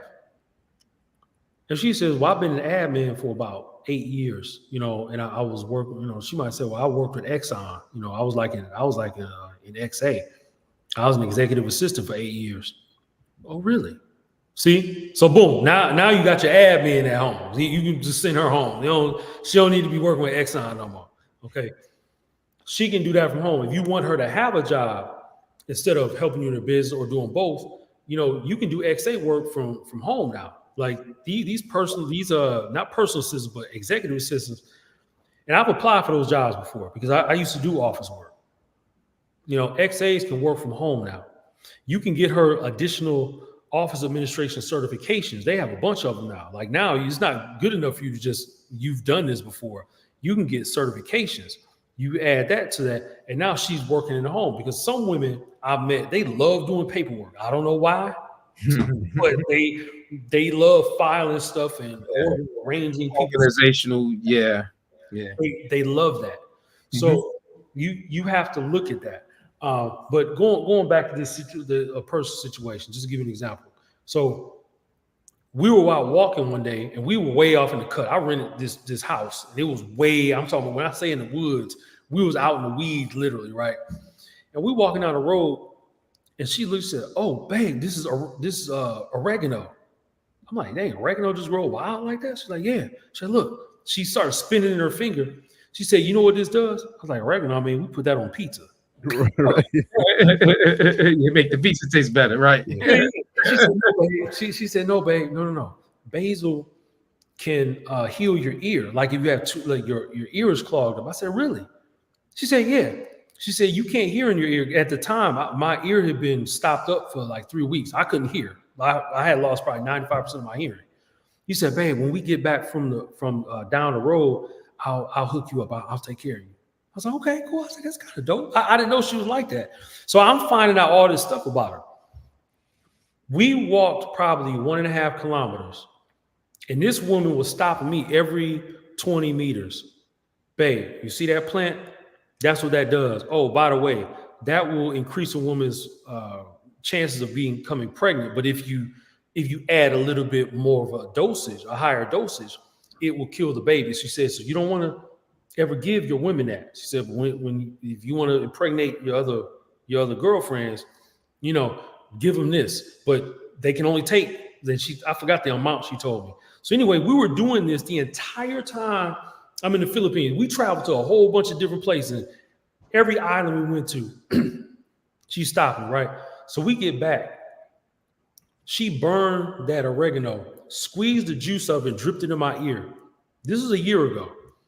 My ear still just pops stuff out of the ear. Like I was like today, for example, I was walking back to prepare for the interview. I was out about a mile away here. I'm walking and just stuff just popped out of my ear. And I'm like, still cleaning my ear out. That had never happened before. But she's laid me down, put it in my ear, and she sat it there for 2 hours. It's soaked. Then she did the other side. And she said, babe, just wait. So I was like, next day, I'm like, dang, nothing happened. I just feel liquid in my ear. She said, just wait. So the next day we were out somewhere and my ear just popped. And I was like, oh, snap. To this day, I remember when I got back to the United States, I could hear everything. I mean, it was like Superman here. In new ears. Yeah, yes. So I said, hey, you know what? I got an idea. When my ear unclogged, I said, how many herbs do you know, like plant medicines do you know in your head, like without looking it up? She sat there, she said, about 100. I said, you got 100 plants and herbs in your head? Yeah. I said, okay, I'll tell you what, here's what we're going to do. We're going to make some money. She said, what you mean money? You mean you want me to go back to work? I said, no. I said, I'm going to write a book. You're going to give me the information from these herbs. I said, I want you, when I go back to the States, in fact, before I go back to the States, I want you to start gathering herbs, get some paper. I want you to put these leaves, gather these leaves together, and I want you to write the names of these things in English, and then write the languages, all the names of the plants, every language that you know. She said, okay. Don't you know within a week, because I sent her back to her family's estate. She goes back there. I mean, 3 days passed. I had a stack of papers like this with leaves and stuff. And she said, babe, look, she's in the video call. Look, I got this. I'm seeing all the names. She said, this is what this one does, this one does. So I was going to catalog that. I've only seen one book on the internet that's on Filipino herbalism. So it would have been Hondo Solomon and Emmy Solomon. And I was going to give her 50% of the profit. So I'm giving you the reasons, like the ways rather that you can make money. You take your woman's skill set and you combine it with your skill set. And now you build a business. So that would have taken me probably a month, maybe 30 days to write. And she was doing the groundwork. So I said, whenever we get paid from this book every month, I'm going to give you half of that. And you just keep that money because you did half the work. She said, okay, babe. Do you want me to go back to my old job? I said, you were very demanding. You want to go back to your job when I'm not here. I said, that's fine. She said, even if that means I quit every job that I start, whenever you come back home, I'll quit my job. She said, because you're my husband. I'm supposed to serve you. And she always called me her husband whenever she would introduce me. And then when I overheard her one day, I was about probably, 30 feet away. She was talking with her family. She's like, yeah, well, my husband, he da. She never called me her boyfriend, never. And I never told her to do that. So this is what I mean also. If the woman was really into you, she's going to start to level up and get on this plane of existence where it wraps around you. She even went to go apply for another job while I was here. Mm-hmm. And they said, well, hey, can you start on such and such a day? She said, well, you know what? I'm going to have to talk to my husband about that because he really doesn't want me to live this far north. He would rather me work further south. I was like, wow. So you always combine your powers. When you're in a polygamous setting, you always combine your powers. Whatever she's good at, you take that and you combine forces. And then you become powerful. And that's when you start having multiple sources of income. You put in the work initially, and then you work it less and less. And then you can hire outside staff if you want to, or you can keep hiring people who are within your tribe or your clan. Yes. Yeah. Duplicate, multiply. Yeah. Be fruitful and multiply, right? Yep. So there's no need to go out here and have them working outside the house and all that, unless it's a skilled trade. But even then, you got to be real touchy about that. Mm-hmm. Yeah. Makes a lot of sense. Makes a lot of sense. Now, we know your book, The Polygamous Papers, was the book that you did back in 2013. And you mentioned earlier about the book that you have coming out in February 2025 is your target debut. Could you kind of like give us a brief synopsis or rundown or projection of what's going to be inside the book? Oh, Just put it like this. Not necessarily, so much, because I know there's certain things you just want people to be able to get when they get the book. But basically, if you could just give a summary of what it is that you what do you want to accomplish with this book? Let's put it that way. This book is teaching on how to engage in polygamy in a modern context. That's in a nutshell. That's what it is. It stretches you from your upbringing. It takes you all the way, even how to deal with death and even going into older age. Because we got a lot of the brothers who are elders, and they're like, wow, they're just discovering polygamy, or they knew about it, but they didn't really know how to do it. They're in a different stage of life. I mean, I'm in a different stage of life. When I started teaching, this was almost 20 years ago now, So it takes you through the problems. I actually have a chapter on building contingency plans. What if one of your women, I can't do this no more, and she leaves? What are you going to do? Okay. Yes, it's okay for you to cry about it because you were bonded with this woman, right? But what are you going to do? How do you prevent yourself from being taken, having your assets taken? That's what the trust is for. See, that's what the trust is for. Exactly. Protection. Nobody can take your trust.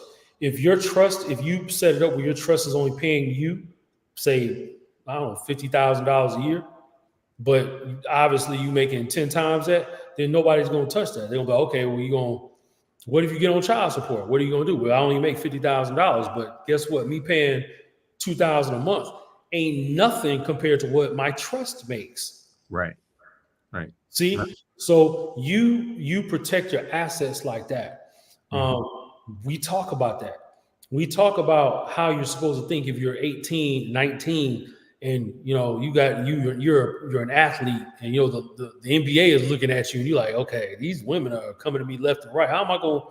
I'm going to Missouri, University of Missouri, and they looking at me already. The league's looking at me. What am I going to do? Because I got like 10 women trying to get on board. You better pick one or two good ones and you roll with that, but you need to set up a trust. I don't care if you're from the hood. I don't care what country you're from.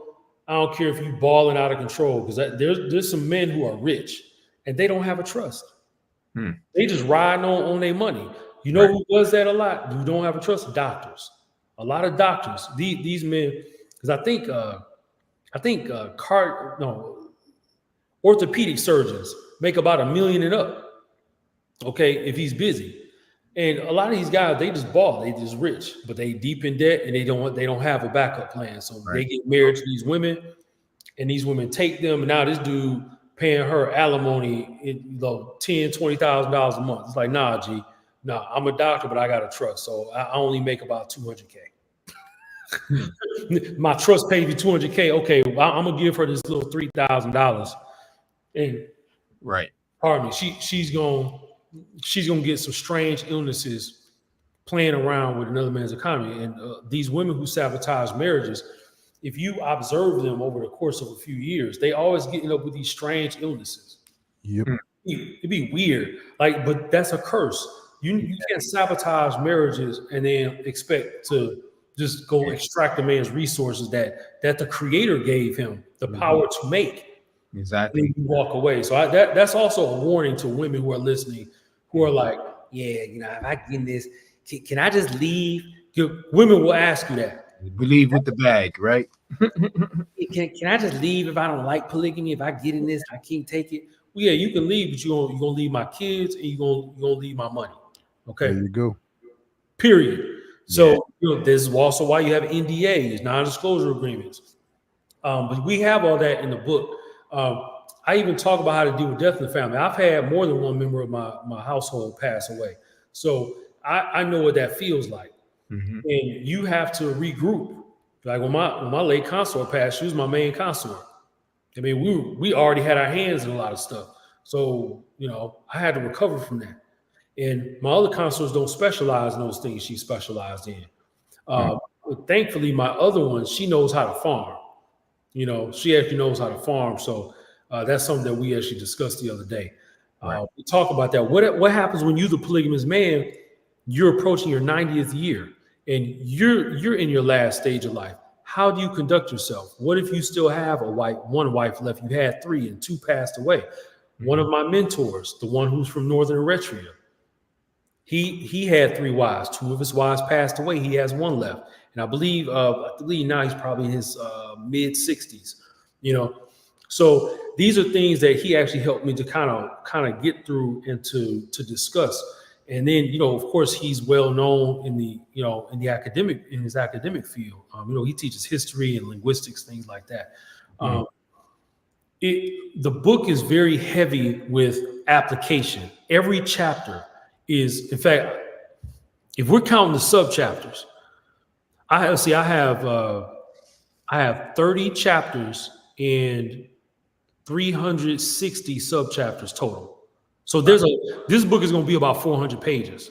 So y'all gonna have to sit down and hash it out. And I'm going to be constantly. It's a manual for application, right? It is. It's a manual on what to do.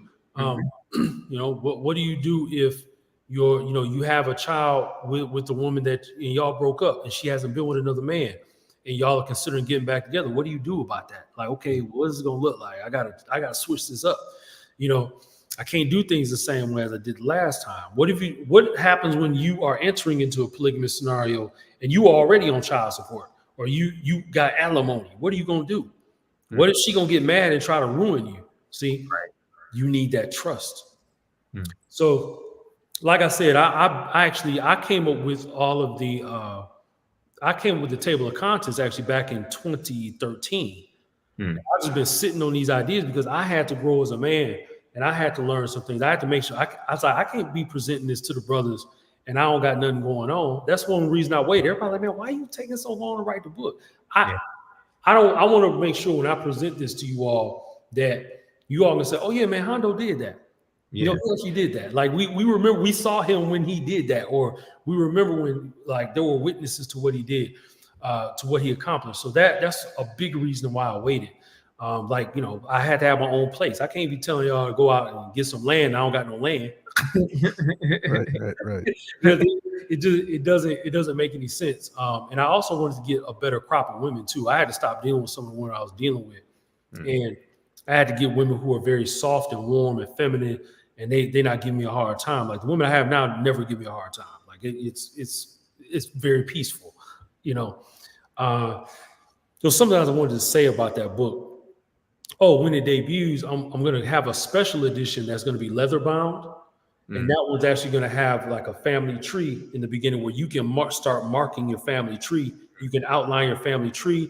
It's going to have a dedication page that you create yourself.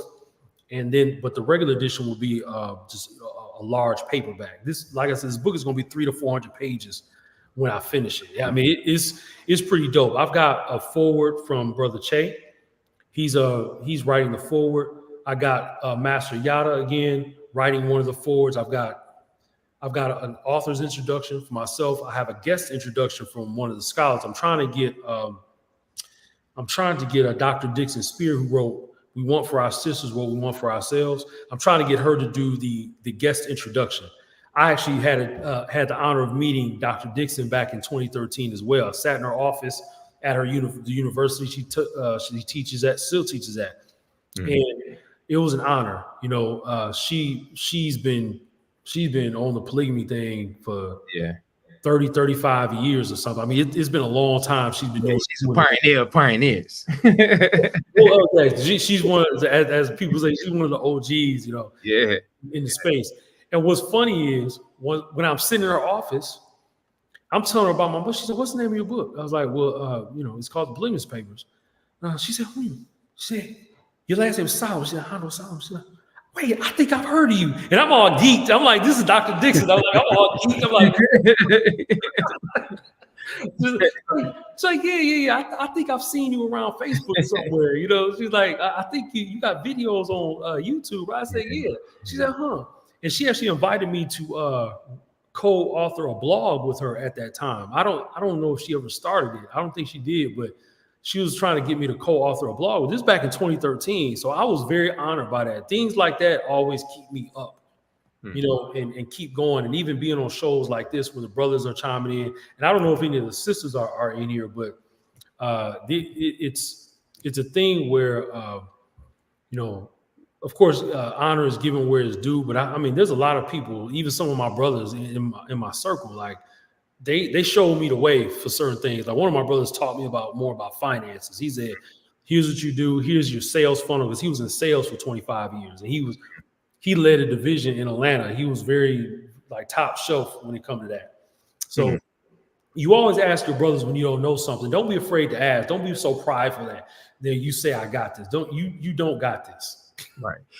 Speaking of asking, you said you were going to do it towards the end. Yes. What books would you recommend for the brothers? Biblical studies. I told you about the book called Mikra. There's another one called Ruach Kadim. Ruach Kadim, and that's by Andrew Gabriel Roth.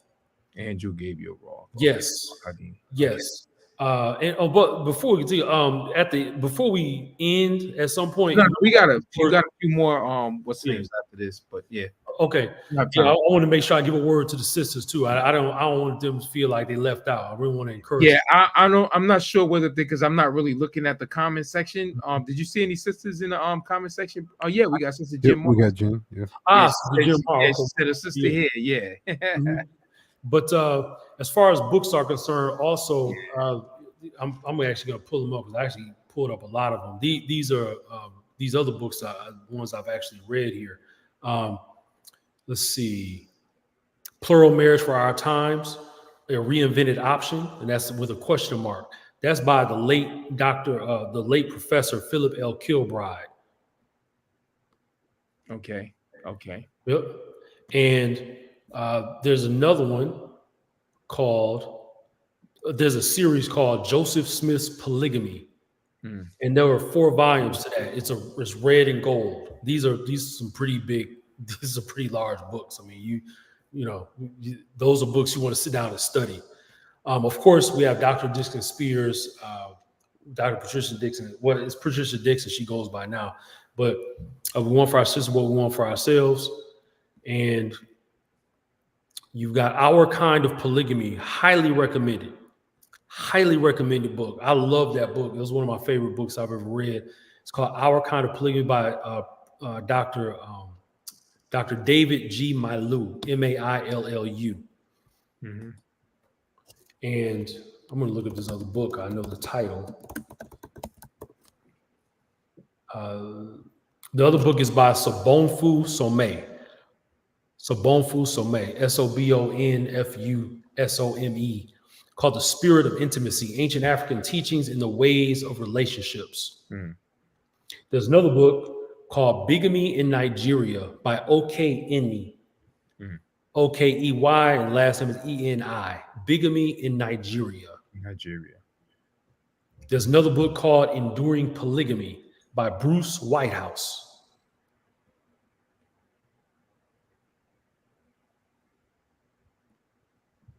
Those are some of my favorites. I definitely recommend the ones by Andrew Gabriel Roth. Oh, also, there is a book. Let's see. There's a book by Frank Viola. He is a name in the house church movement. Okay, Frank Viola. But yeah. pagan Christianity. I mean, I was like, wow, okay, well, that's heavy. That's heavy. But he's written, I think, nearly a dozen books on the house church movement and how the original church did not operate like they do now. That's very relevant regarding the initial part of our discussion. Yeah. I also recommend the Lamsa Bible, Lamsa, the Lamsa Bible. And that's its informal name. The formal name is the Holy Bible from the Ancient Eastern Text. That's the formal name, the Holy Bible from the Ancient Eastern Text. All right. Shalom, Pastor Rufus. I see Pastor Rufus is in the building. Shalom. Shalom, Brother Rufus. And Sister Jim Marsh said, I try to stay low key on Masculinity. Yeah. We appreciate you, sis. You know, I always see you popping up in the comments somewhere, you know, in the circle. So we appreciate you. Be going hard. Yeah, hard body, right? yeah. So we thank you for being here. But those are some of the best books I've read. Also, the King James Bible actually has nearly 30,000 scribal errors. So I know some people are purists, but you have to remember that when King James commissioned actually 54 scholars, most people teach 47, but that's at the end. Though some of those scholars had died and some had left the commission, but he started with 54 scholars in 1604. By the time the book was published the Bible was published, the King James Bible was published in 1611. He went from 54 scholars down to 47 scholars.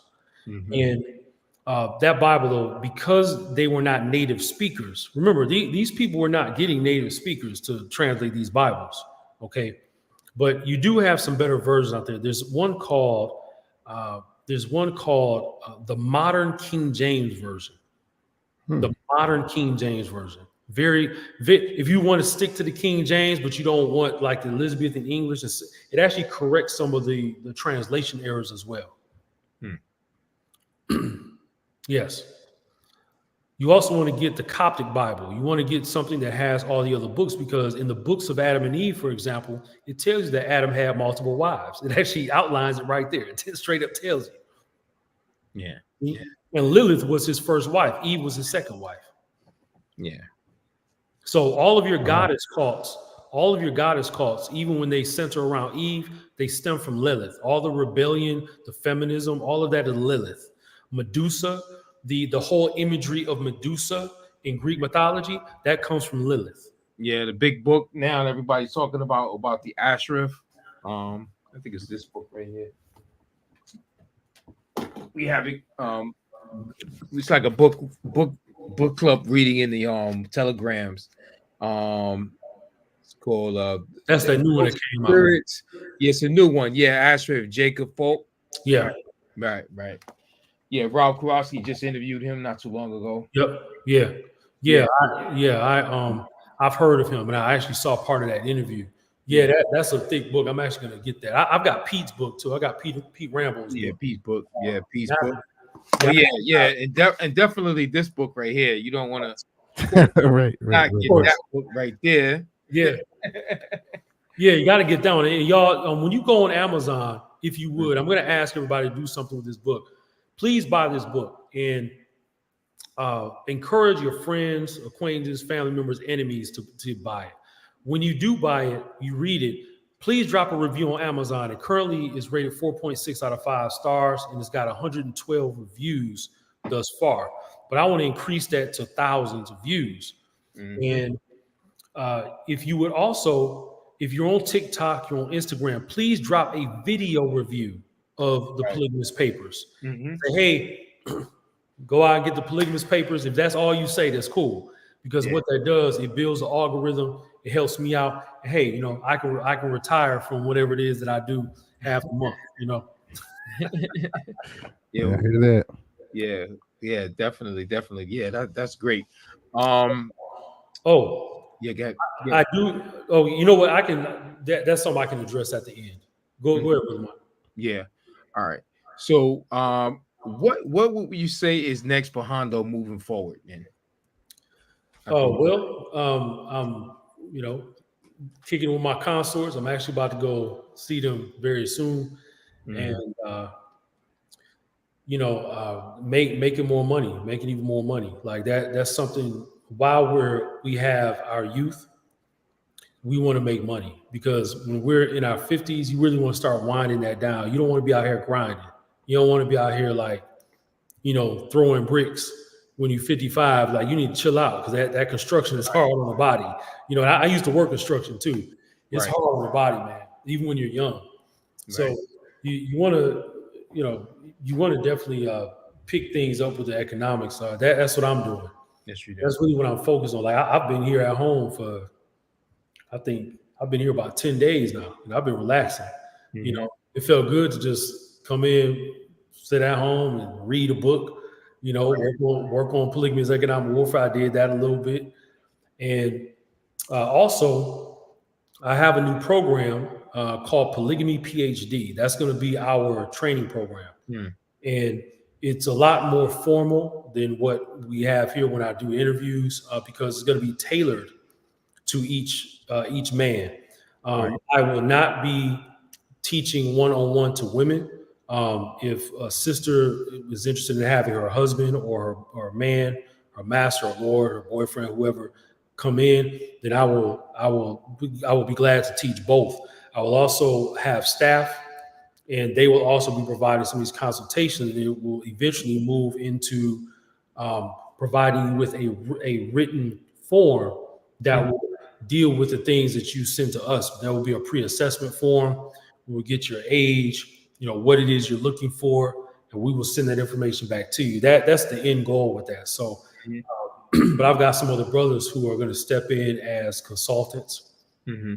And of course, I will be providing some of the consultations as well. But Polygamy PhD, I've already got the URL. I'm going to have a website up soon.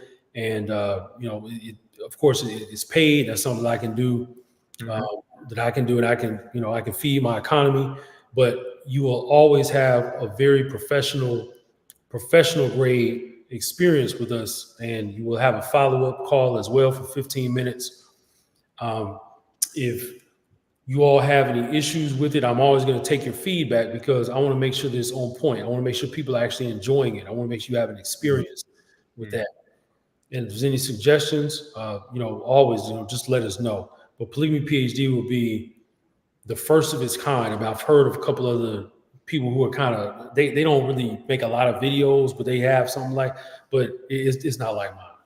Mm-hmm. It's not like the one that I forged.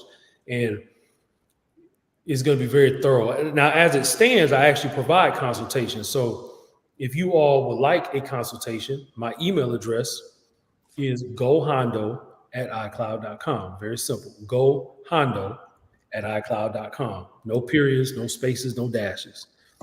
gohondo@icloud.com. Simply contact me. Let me know when you would like a consultation. I will send you a pre-assessment form, and we will require half up front, and then the other half sometime before, or you can just pay the entire amount within 48 hours before the consultation. I do block off that time. I do not take phone calls during the consultation. These are 2 hours by video. We record those, and then we send you the video so that you can download it and you can have it at your leisure. You can watch it, review it, and you will always receive a follow-up call within 7 days. That phone call will be 15 minutes, and that's to make sure that you are able to begin implementing those things, because we try to have you expedite how quickly you begin to implement those principles. And if you have any other questions during that time, you can ask during that follow-up phone call. But we always want to make sure that you had a good experience. We don't have a rating system, but we do ask that you send us an email. Of course, we will have your email once you send the pre-assessment form. We'll be sending you a form asking about your thoughts and opinions regarding the consultation, because again, it doesn't matter how many of these I do. I want to make sure that in everybody's eyes, you have a stellar high-class experience with my current program, as well as with Polygamy PhD. And I will also have Polygamy PhD in all my social media as well. So hopefully that sounds good to y'all, and it's something that y'all will utilize. Yeah. What was that in the background? That was I received a message. I thought I turned it off here. We can screen. Pianists over it. Yeah. Okay. Yeah, hopefully everybody will utilize that. Be free to contact me. Sunday through Friday. Remember, I take Shabbat off. I will not be doing consultations on Shabbat, but I will be available, and my staff will be available anytime between 8 a.m. and 7 p.m. So we do have a wide range of times, because remember, these consultations are going to be 2 hours, and we ask that if you do want your consorts, if you're a man, you want your consort or consorts to be in, and any children of yours who may be 18 and up, they are welcome to join those calls. If you are a woman and you would like a consultation, I'm going to probably have to get a staff member, and I have a couple of women in mind to provide those consultations for the women if they're solo. But I do suggest that even if you have a man of interest, find out if he's interested in receiving a consultation, because I had a consultation with a brother who's his potential second wife actually came in on the call with him, but not his main wife. So we're open to different configurations, but we want to respect the different sexes that we have. We want to respect that. We want to make sure that we segregate men and women, so that we're not causing any form of disrespect to the sisters. Right. Important protocol. Yeah, definitely. All right. So in a short documentary and on the life of Hondo, right? What would you want folks to know and remember about you the most? Well, regarding, I guess because we're here discuss polygamy, I never claim to be perfect in that I've mastered absolutely everything that I know to do. There's some things that there's probably 5% of what I know. I just don't have the resources to do that yet. Like, that's actually literally going to take me, I'm going to have to level up quite a bit. The people who know me personally, they've seen me cry, bleed. I've failed. I've done the wrong thing. I've done the right thing. And I believe that's one reason why people do follow my work, because I'm a realist about it. I don't try to present myself as like, yeah, man, I got 15 wives and 100 kids and we billionaires out here. It's not like that. I remember when I was homeless. I remember that. And I knew about polygamy, but I remember I was homeless. I didn't have anything. And I had to climb up out of a lot of personal issues I had to climb up out of that. And I had to get a wider view. So also understand a lot of times, when y'all contact me, social media, by phone, email, we meet in person, I've been through some of the stuff y'all been through. Right. I've seen that, and it can get ugly out here, but it can also be the most joyous experience that you've ever had. Okay. It can be joy. I mean, when you're sitting there, you sit with one of your women, y'all building, y'all writing books, and you think coming up with business ideas, you putting, her meal plans in grocery stores and all that. It's a very, very joyous experience. So I want people to remember me as, and think of my work as something which is very timely, is relevant, and is accurate. Those three things are very important to me. And that's why I always make sure that, if there's something that doesn't it doesn't make any sense, just people can always contact me. But yeah, my email address is open. I always check my emails. I do respond to all emails. And one of my consorts, actually, she's going to be, I'm thinking about having her handle that. I might just hire somebody outside. That's another thing too. Some things you want outsiders to handle. You don't want your women to handle. Right. So, because it keeps things neutral. But yeah, that's kind of what I want people to know about me, is that I've taken a journey so that you wouldn't have to take it. I don't want people to experience the vast majority of what I've experienced to get the information that y'all got today. I don't want you to go through that, because it's a headache. Yeah, that's real. It's a headache. And you're going to lose a lot of time, energy, and money. And by all means, please find someone. If you find an elder who's knowledgeable about life in general, ask them, can you sit up under them? Because I still got elders that I go to. They still call me. I still call them. So, but that's what I would like people to remember. And remember the things that we said today. And watch my YouTube channel. Most of those videos are very old, but you know, I was on my journey. I was having a difficult time, but yeah, just remember that that accuracy, timeliness, and I want you to remember to have fun on this journey of polygamy. Everything ain't that serious, y'all. I know we make it sound like it, man. Dang, this sounds depressing, you know. But it's very fun. We only discussed the structure today. We didn't get into the fun, like the more joyous aspect. But once you build that structure, it's like when you go buy a piece of property, right? One of the first things you do is you build a fence around the property so that you can then go construct things and nobody's stealing your stuff. Nobody's coming on the property. They're taking copper wire out of your house. You know, and they stealing your construction equipment. You're stealing your equipment. You want to have a fence around it. So you're doing the same thing here. You're protecting yourself as a man. And for you ladies, you want to protect yourself as well. You want to get the best and brightest man that you can get to in order to do this. Right.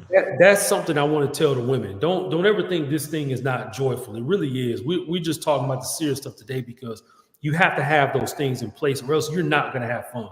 It will not be fun at all. I tried to do it before and I didn't have my stuff together. And your women are going to make fun of you. Right. Yeah. You're going to get joned, okay? You are going to get joned out here. So don't do this without having the right attitude. And for the ladies, one last thing to the ladies. There are some men out here who are purposely trying to use and abuse the system to and end up mistreating the women. But most polygamous men that I've ever known my entire life, even when they did the wrong thing, it wasn't purposeful. It was out of ignorance. See, ignorance just means you don't know. You have no idea. Right. And just understand, ladies, we're not perfect either. Like, perfection is a journey. And we're still learning things as we go along. Some of us have been in this space, like myself. I've been in the culture for decades, but there's still stuff I'm looking. Sometimes I'm thinking like, "Dang, how am I going to get that done?" That's going, And we're trying.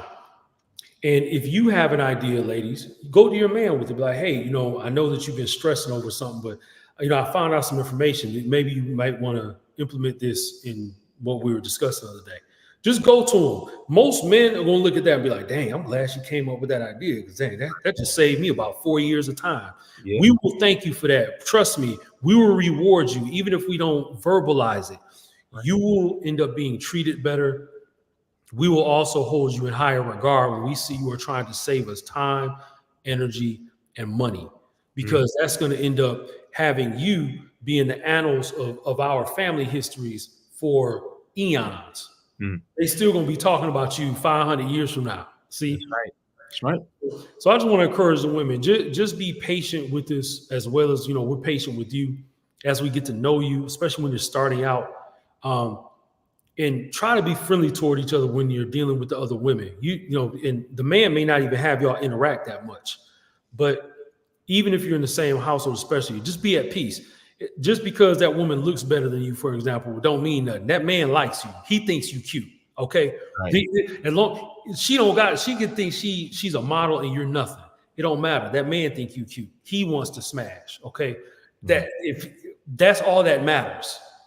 At the end of the day, he smiles when he sees you. That's all that matters. He gives you a warm hug and a kiss every day. That's all that matters. No, who cares? The other woman is jealous. You can still make it work. You're going to have to talk with that other sister. Be like, "Hey, look, we could be cordial though, because we got the same man." Just talk to him. And overall, just enjoy that man, because men are very complex. We're very complex, and we don't talk about those complexities with our women much, but just give them a hug sometimes. So walk up to them, give them a hug. And just tell them you care about him, tell them you love him.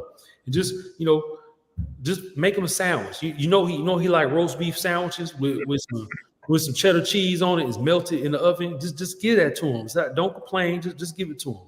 So, Thank you.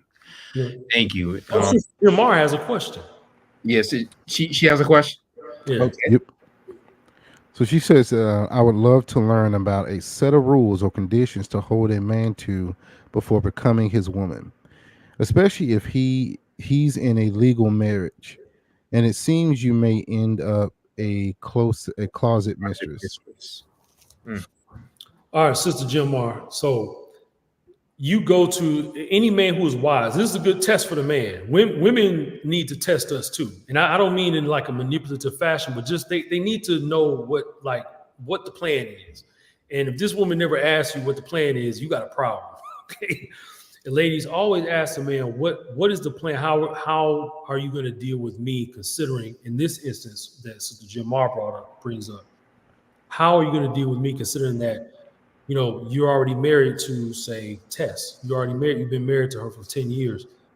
Because I don't want to just be a side chick with you. I mean, I know I might be the junior wife, but what am I supposed to? How is this going to look, sis, and to other women watching this? If that man cannot sit down with you and just run his mouth for the next 5-6 hours, that means that man don't have a plan. He don't have a plan. See, when women come to me, I wear them out with my answer. They're like, dang, man, this is a lot, man. Yo. Like, but the way that I speak about it, every woman has always told me, like, see, you serious. This is for real for you, because you just told me about estate planning. Ain't nobody, I say, because a lot of women have been approached by other polygamous men before, but those men, they didn't have nothing in place. So the sisters who are smart about it, they ask us, brother, like, well, what happens if you pass away? Like, you know, we just gonna be out here in the wind? You know, I had a woman ask me that recently. It was another sister. She was a sister. She's Filipino. She asked me that, and she's like 38, I believe. And she asked me, she's like, well, what happens if you pass away? Like, I said, no, I got a plan for that too. You'll be taken care of. Don't worry about it. I already got that in place. It's like, if you do join me before we actually get together, especially before we have sex, you'll already got that all in my estate plan. You'll be straight. And that's something that will be, you know, certain aspects that will be shared. There's certain things we shouldn't tell our women about estate planning, because even the wealthy will tell you, it's inappropriate to discuss your will and testament with even with your wife. Most of these dudes don't even talk about that with their wife. So there has to be a plan in place, Sister Jimar, and to the other women listening. The man should be able to just rattle off, okay, this is A, this is when this happens. B, this is when this happens. Your schedule will be on these days, or you will be living in the house with me and my wife, or you will have the cottage that's at the rear of the property. You will have what do they call it? They call it a pool. I've seen a pool house that was like a mini mansion before. I was like, this ain't no pool house, bro. This is up in a rich neighborhood. You may give her that, or you may have a flat. You may purchase a flat and you and your wife live on the bottom. She lives at the top. See, it's all types of configurations, things like that. Does he expect you to work? If so, if he expects you to work, what job does he want you to do? If he doesn't want you to work, well, am I getting like a salary, or like, am I helping you all around the house, or like exactly what am I doing? Sister, ask him that question. That will tell you everything you need to know. And if you know his associates, you have a right, and you have a right to, with him, of course, not behind his back, because then it is kind of grimy. With him, have a discussion, like have him take you sometime around his people. You know, you have a right to know what kind of people he comes from. You have a right to ask him about his occult background. And when I say occult in this instance, it's not how I normally speak it, where I'm just talking about symbolism. You need to know the spiritual background of his family. If they come from a crew of warlocks and witches, do they practice voodoo?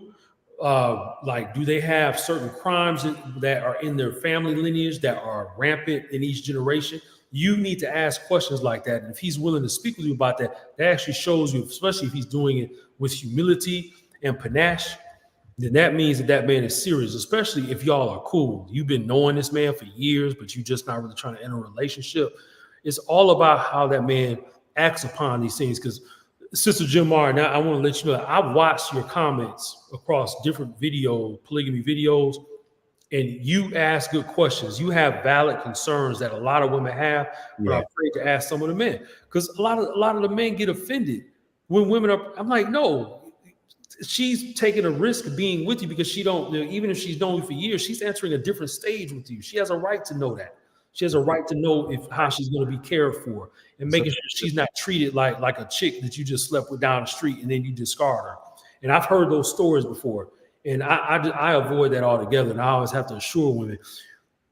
For example, one woman I spoke with that I mentioned before, she said, well, whenever I see on the internet about black men, it says that y'all are always abandoning your children and y'all are just sleeping around with a bunch of girls. And I was like, well, you got some black men who do that, but that's men in general. Yeah. Right. Men out here smashing every day. It's not really a race or ethnicity thing. But in your mind as a woman, you have every right to have all of your concerns addressed. All of them. Yeah. Any and all concerns, you have a right to have that. Just, well, how does your wife feel about it? Is it okay if you and your other wives or your wife speak about it? Will I be able to meet them in person? Are we going to go out to eat and have a parlay, or what's the deal? Are you going to be talking with my family? Things like that. I don't like hearing those stories where I've heard probably 2, maybe 3 of these stories where the dude just snapped on a woman. And I'm like, bro, like she's concerned because she don't know if your woman is down. She don't want to get punched in the head because your wife is angry. So anyway, but yeah, I see your other comment too, sis. Yeah, that's true. Emotions are important in this thing, but they should not be the guiding force.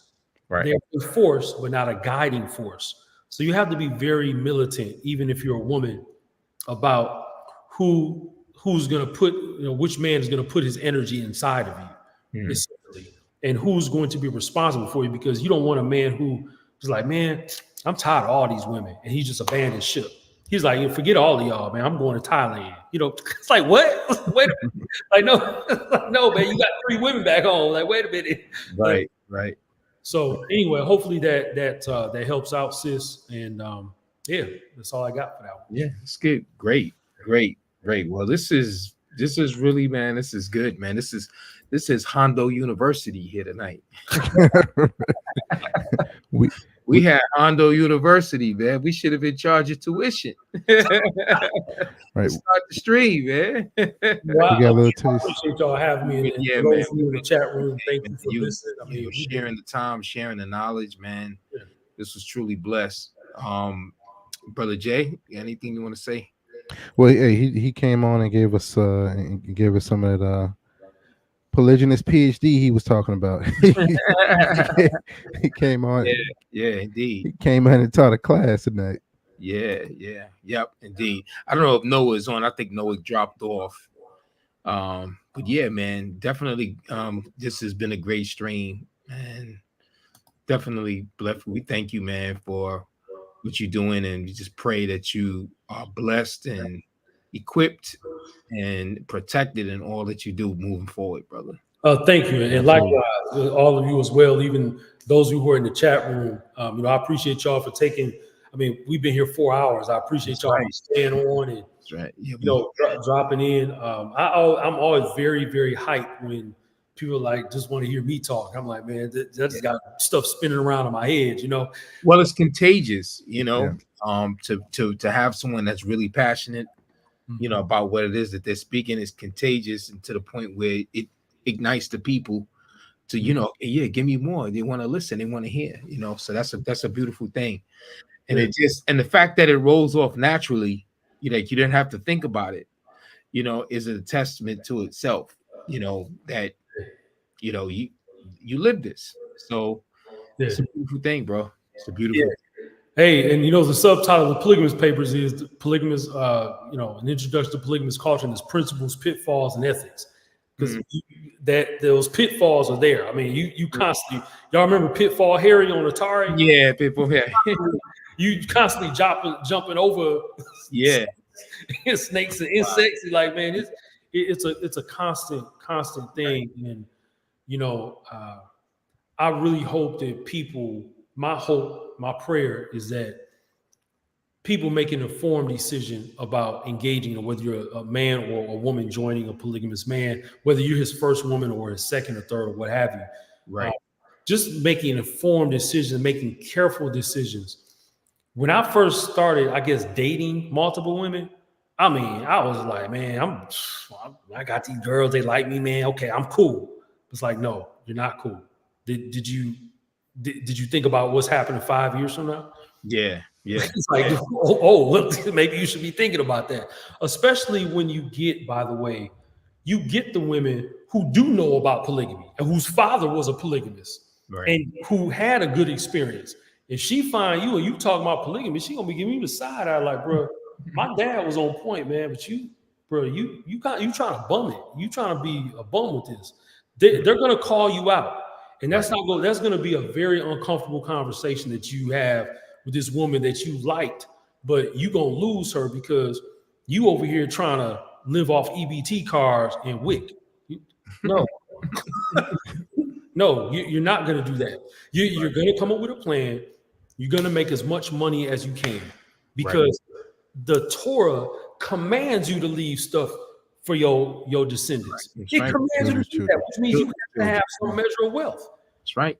It's not even an option. And some people think, well, Jesus was meek and lowly, and no. Actually, Esther was actually wealthy. How do you think that he had an entourage traveling with him?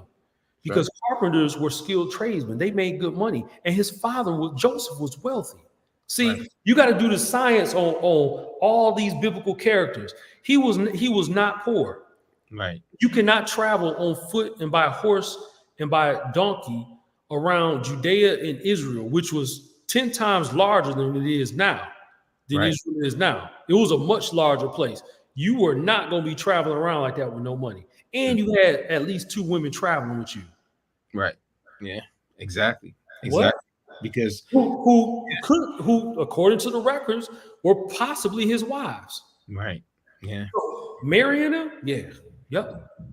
Yeah, just to travel, you can starve, because if it takes you to about a few weeks to get to one place to another, and you don't have no money in your pocket, you gonna starve. The second time I traveled internationally to the Philippines, I actually ran out of money. And I said, I was like, they told me on the vlogs that I only needed this amount of money, $1,000. No, you need, especially now, the Philippines, for example, you think, okay, this is an up and coming, country. You need to just bring like a couple thousand. No, you need to take about 4 or 5 G's with you just for 30 days. That's comfortable. That's comfortable. And that's apart from what else you got in the bank or in other resources. By the way, I just want to point this out. An Israelite man in 1st century CE would not be rolling around with a bunch of dudes, and most, if not all, those men do not have at least one wife, because nobody would listen. Remember, the requirements for a deacon at that time or a shepherd was you have to have at least one woman. So you think that a man who is, according to Christian tradition, is like the top tier rabbi, and he don't got no woman? Nah.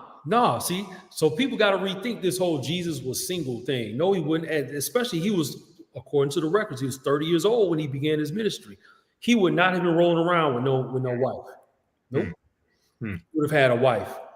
So even if we say, okay, both Miriams were not his women in the Brit Kadasha or so-called New Testament, we know he had we're just playing it by culture. He had to have a woman. Those other men also, Paul was actually brushing against Hebraic culture by not having a woman. See, because he wanted to travel around and do what he was doing, Rav Shaul. But the disciples, most if not all of them, had to have a wife, because a lot of those men, a lot of disciples, remember, there were different rabbis who were traveling around at that time. That was a very common thing during that era throughout Israelite culture and in Israelite lands. You had rabbis who traveled with an entourage. They had their disciples, just like the Buddha. Gautama Buddha had his disciples who traveled with him. This was common in different spiritual traditions, right? But those men were also tradesmen. Like you see a couple of references to them, like crafting things. They would have had women. They ain't gonna be what 13 dudes just running around with each other, just around for 3 years with no woman. No woman. No, because they could have always circled back around. One man may break off, and of course, it's not a comprehensive text. The so-called New Testament is not comprehensive about lives. They could have broken off for say 6 months, come back, rejoin them. They could have everybody could have traveled to each other's towns, stopped. You see your family, you come back. That makes a lot more sense. Yes, it's a lot more sense than just 13 dudes, hard-legged dudes, just running around and not and don't have no family. That's weird because in Israelite culture, you were expected to have a wife, especially by a grown man's age. You expect to have a wife. Yeah.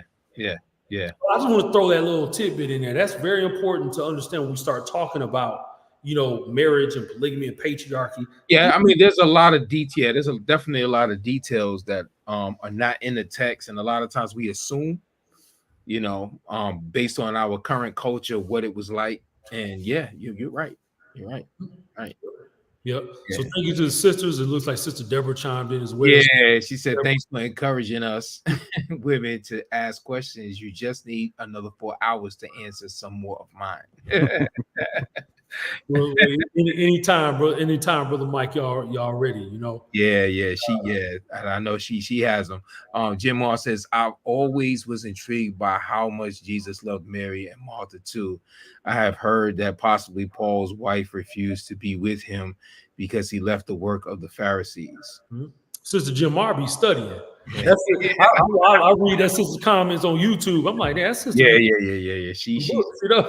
She's on point. Yeah, exactly. But he actually verbally ascribed to being still a Pharisee well until just before being executed.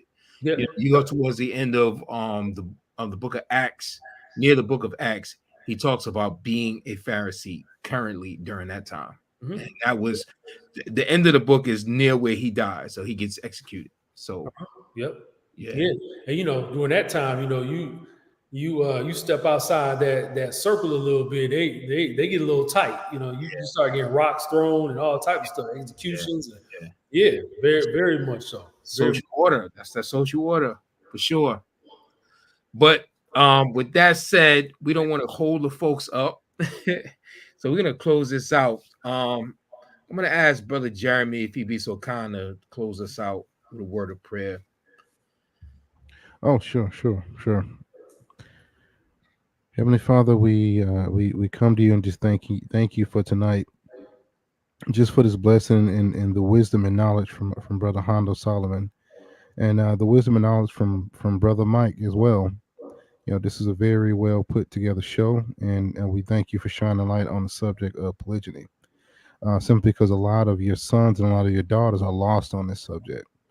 And the gems of wisdom that they dropped tonight, we know it came from you, Father, not only to edify us, but to steer us in the right direction and making sure that we get this right as far as operating in an economy and in your economy as a nation of Israel. In Jesus' name, Father, we thank you and we praise you. Amen and amen. Amen and amen. Thank you, brothers. Thank you, sisters, everybody in the chat. Really appreciate y'all. I have fun. I always love, talking about the subject matter. So thank you. I'm looking at the number of people that are in the chat, and it's like the numbers started dwindling, and just like now as we just going into prayer, back up. Like they said, we want more. Yeah, but this is great, man. Thank you so much, brother. Thank you so much. Thank you. I'm honored, and again, I'm looking forward to looking at the playback. This is definitely good. So shalom. Akib, yes. So with that said, we're going to sign this out. Thank you all again for being along with us and being a part of this night, making it what it was and what it is going to end off being. Sister Jim Moss says, I mean, shalom, family, blessings to you. So for King and Kingdom, we bid you all shalom. Yes, sir. For King and Kingdom, shalom, shalom.